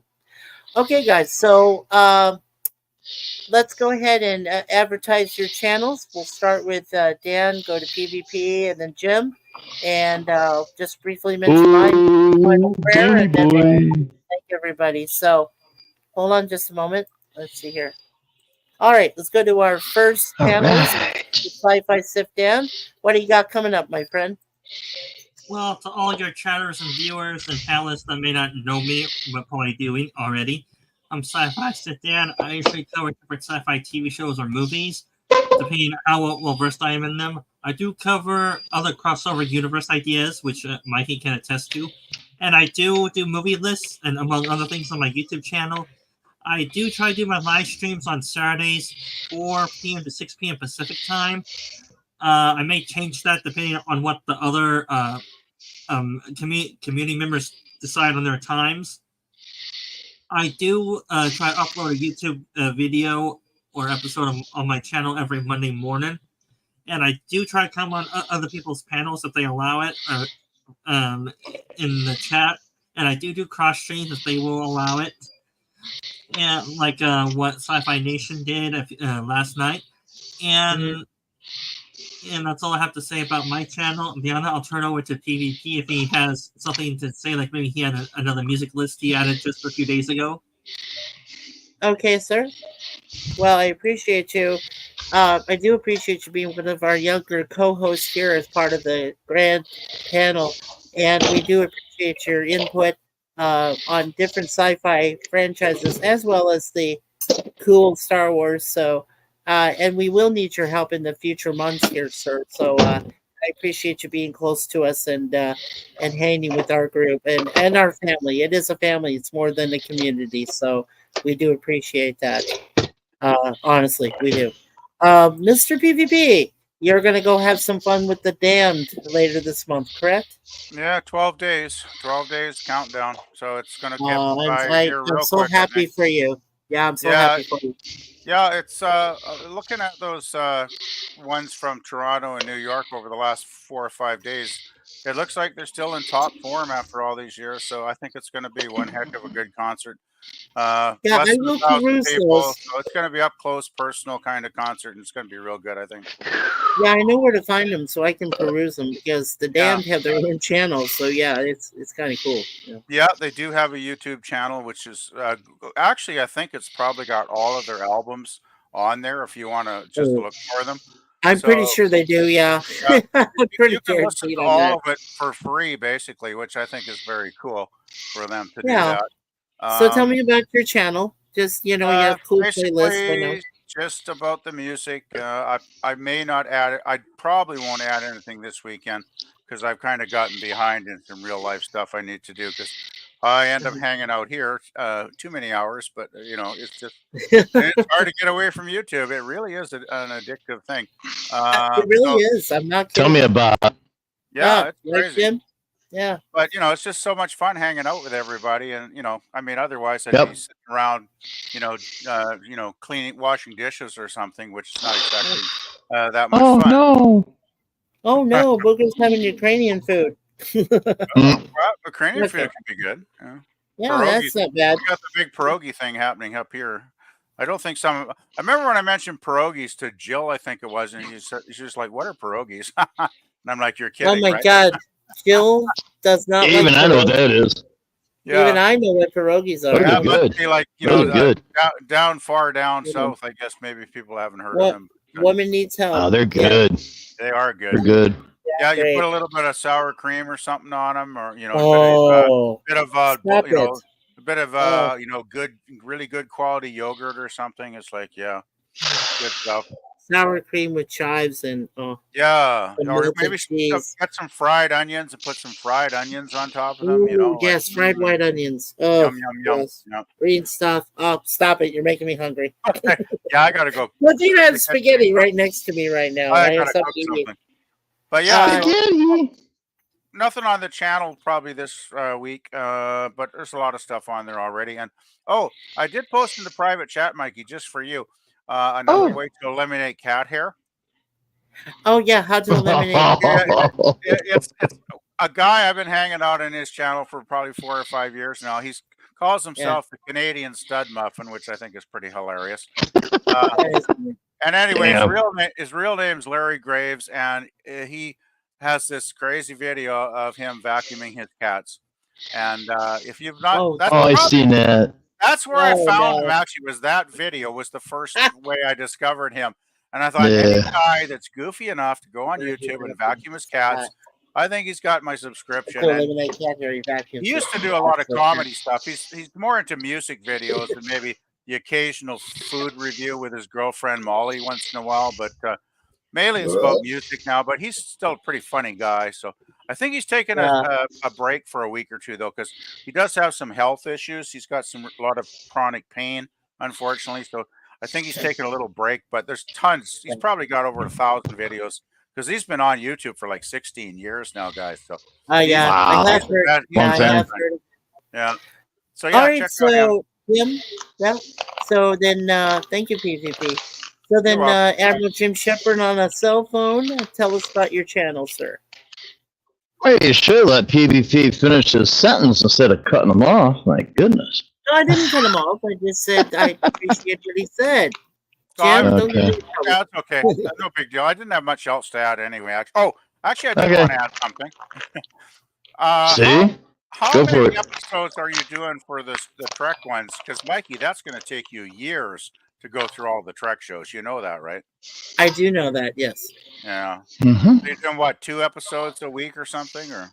At least 2, yeah. I'm going to try for Okay. 2 episodes a week, yes. Okay. I just wanted to add, if there's another science fiction show you want to add to the list, maybe for like 5 or 10 years from now, when you eventually get through all the Star Trek, there's a show called The Invaders from 1967-68 with Roy Thinnis. That's a really cool. Oh, yeah. Yeah. Yeah, Roy said this. Yes, I remember No that. one, Yeah. no one ever talks about that show, but I think it's a great show. But And what yeah, about UFO?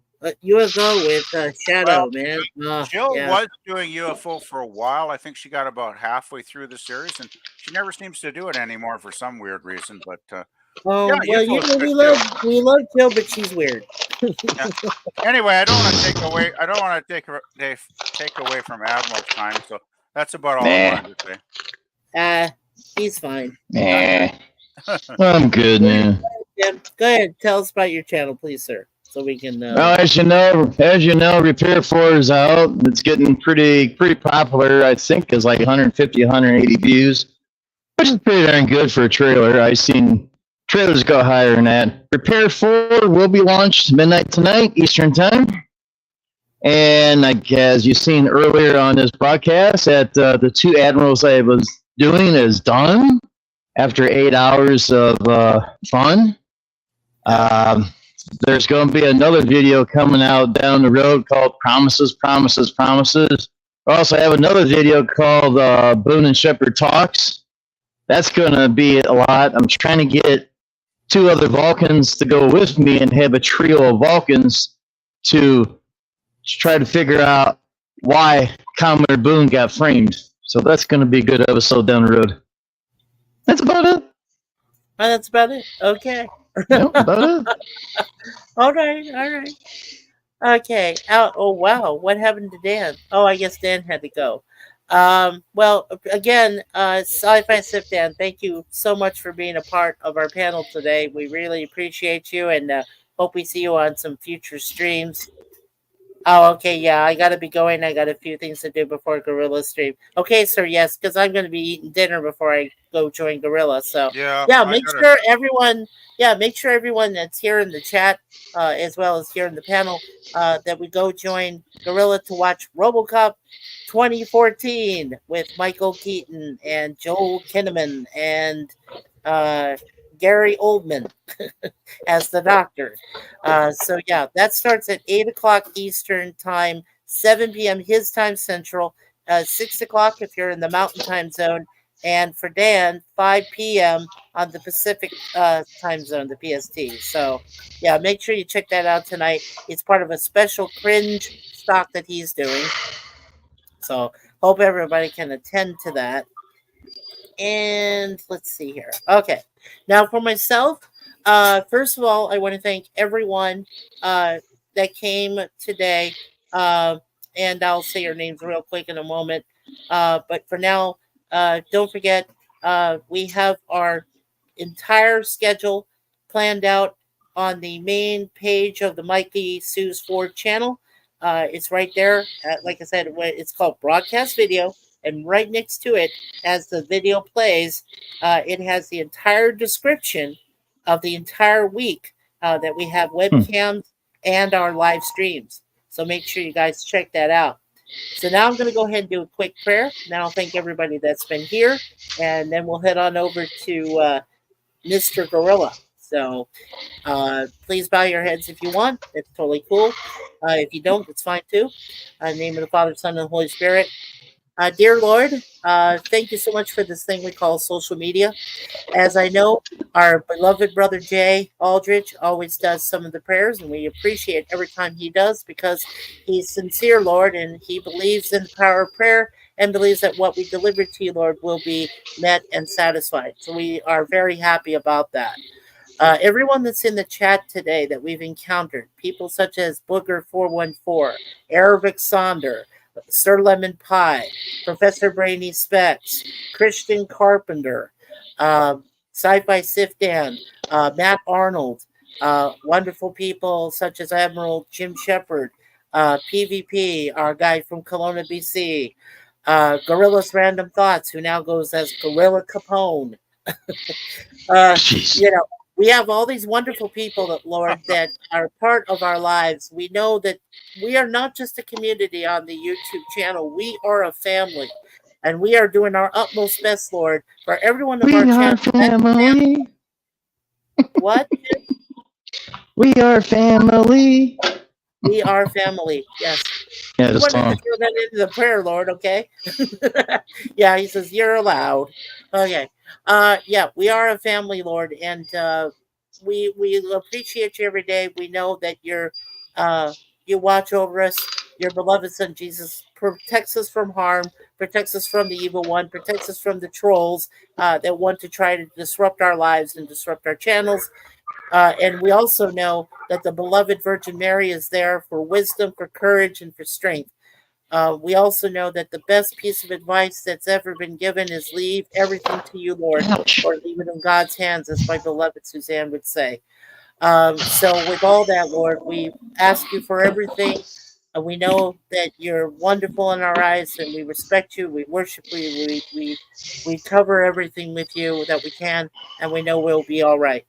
And with that, in Jesus' name, I like to say, Father, Son, Holy Spirit, amen. Thank you again, everyone, for listening to our prayer, which we like doing at the end of every one of our streams and our webcams. So, one more time, I'd like to thank Awesome PvP, Admiral Jim for being here, Sci-Fi Sifdan, who was a part of us. He said he had to get going to do a few things. Arabic Sonder, thanks for the fun stream. Have a good rest of your weekend, guys. Thank you, Arabic, for coming. He also said, my favorite Eastern European food is kolaches. Ah, nice. And Fascinating Arabic says, what are these called again? Pierogies? No, they're pierogies, but I know what you were saying. Booger says, I think a pierogi has Polish food, but they have it here. That's very cool. And then, of course, Booger said, stopping for dinner between trains, he was having Ukrainian food for the first time. You know, I tried that shawarma stuff, that was at the end of Avengers, that Tony, Iron Man introduced the Avengers to.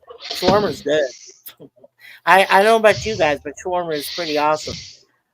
So, yeah, like I said, Arabic, Sci-Fi Sifdan, Booger414. Of course, Gorilla Capone, or as he's also known as Gorilla's Random Thoughts. And we'll go to his show here, in about an hour and a half to join him for Quinstock. And let's see, I'm just going through the list here real quick as I can. There is Sir Lemon Pie. Thank you, Sir Lemon Pie, again for doing an awesome job of moderating our chat today, making sure no trolls got in. We also had Matt Arnold, our friend through Jim there, and appreciate you, Matt, being a part of the panel as well. Love to have you here. And there's Jim's Landscape LLC #1, Commodore Productions. Don't forget his Repair 4 trailers out right now. And after tomorrow, he will have Repair 4 the video. Right, Jim? All set to go? Oh, yeah, it's ready to go. I was waiting on one more video to come in, but as far as I know, I haven't got anything. So hopefully that person will do a recording on Repair 5. Okay, cool. So after June 3rd, guys, check that out at his website. And also we had LDG Free the Net Pickles. Yeah. Thank you for coming, LDG. The pickle man. The pickle man. Well, but then, of course, but then of course Lemon Pie doesn't now being called Scurvy by Gorilla, and I call him Sir Lemon because I think he's awesome. So Sean Carter was here. Sean Carter, thank you so much, my friend, for endorsing the channel and helping our algorithm, and of course for being here. I mean, you're well respected in the YouTube community, Sean, and we appreciate you being a part of it. Gap After Dark has been on my panels before a couple times, and he did a great tribute with me. If you check out our previous videos, I will say Gap did an awesome tribute to Cardinal Sin last year after he passed away in October, and it was on one of my tribute streams. So if you check that out, Gap is a wonderful man there that gave his best tribute, and we love that guy. Gorilla's Random Thoughts, of course, was here. Like I said, he's doing his cringe stock here in about an hour and a half, so make sure you guys check out his web channel. There was our friend PvP, Pleasant Valley Picker, there in Kelowna, BC. Check out his music playlist right there at his channel, his YouTube channel. He's got some great music there. I've downloaded a few on myself. So let's see. And I think, there was one more. Two more, actually. Sorry. Padawannabe. Padawannabe was here. Padawannabe, I thank you so much for being here and for helping. You did help us out in the chat today. So that was awesome. And I do appreciate you being here. You're not here very often, but I would hope to see more of you, sir. To come visit, because it means a lot to us. Let's see. Yes, Connie Cleary. We had our wonderful Connie Cleary was in here for a little bit. Connie, it's awesome to see you. Hope you can come back and see us again, visit us, and we appreciate you being a part of the wonderful channel today. And also, of course, my friend through Gaming with Silverwolf, she's now called Viking Silverwolf. That is Christian Carpenter. And Christian Carpenter, you're just awesome. It's always good to see you. And, of course, last but not least, we had Professor Brainy Specs, also known as Jeff Franklin. He does an awesome scorekeeping job on Jet Nerdy on Saturday nights, along with John DeMarco hosting at 9 p.m. Eastern, 8 p.m. Central. And then on Sundays, we didn't have it this Sunday because someone was unfortunately sick. So I did tell Jeff that I said a silent prayer for the person from AQOT who wasn't feeling well. And they will be on next week. And Jeff is a great scorekeeper for them as well. They usually come on about 11:15 a.m. Eastern, 10:15 a.m. Central. So, yeah, check that out. They have a great trivia show there. We also had our friend Omni Castnet. He's been in Jet Nerdy. He's been on AQOT. He is one of the smartest men in the universe. I'm sorry. He really is. And he's a great person, a great friend. And it was great to see him. I'm glad that he came by, even if it was for a little bit, to visit us today. And, of course, my beloved brother, Jay Aldridge, who was also part of the panel today. I know he had to drop out. I'm sorry. I hope it wasn't too serious. But hopefully he's doing all right. And I will see him on Tuesday when we do our A-Team series review. We're on season 2 of that right now. So, yeah, we got four more seasons left, and then we'll be done with that. So, let's see. I think I got everybody else. I'm happy. And I got myself. Woohoo! Yay! Okay. Yeah, we have everybody, and let's see in the private. Yeah, right. Thank you, Dan. I appreciate that private chat for me message. Okay, let's see here. Any comments? Okay. Yeah, I gotta head out. Yeah, PvP, go ahead. Gorilla's only gonna be he's gonna be on like an hour, so I gotta head out to get some food or something. So yes, sir. So go ahead and go if you have to go. Yeah, I'm gonna head out, and whether I show up on Gorilla's stream, I have not decided yet. Because I gotta say, after 3 RoboCop movies and a pilot and a couple of episodes, I'm getting kind of RoboCop'd out, to be quite honest with you. So RoboCop'd out. See, I like the pun that you put I mean, there. it's RoboCop is entertaining, but it's kind of the same thing every time, right? I know. So it's all like, right, I well, don't know. PvP, you know I love you, brother, and I will see you at the Gorillas thing in I about might an hour. pop in, or I might not. But anyway, if I do, we'll see you guys in an hour. All right, sir. Take care of yourself. Yeah, you too. Bye bye. All right, thank you. All right, Jim.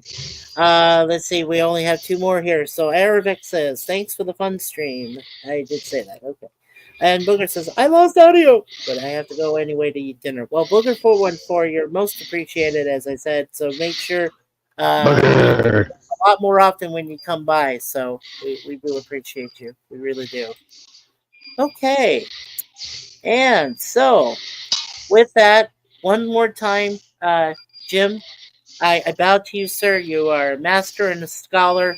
You're a great director and a good friend. And I hope I see more of you on our panels to host future streams of Star Trek, especially. I hope you can do that with us on Saturdays. I would love to have you there.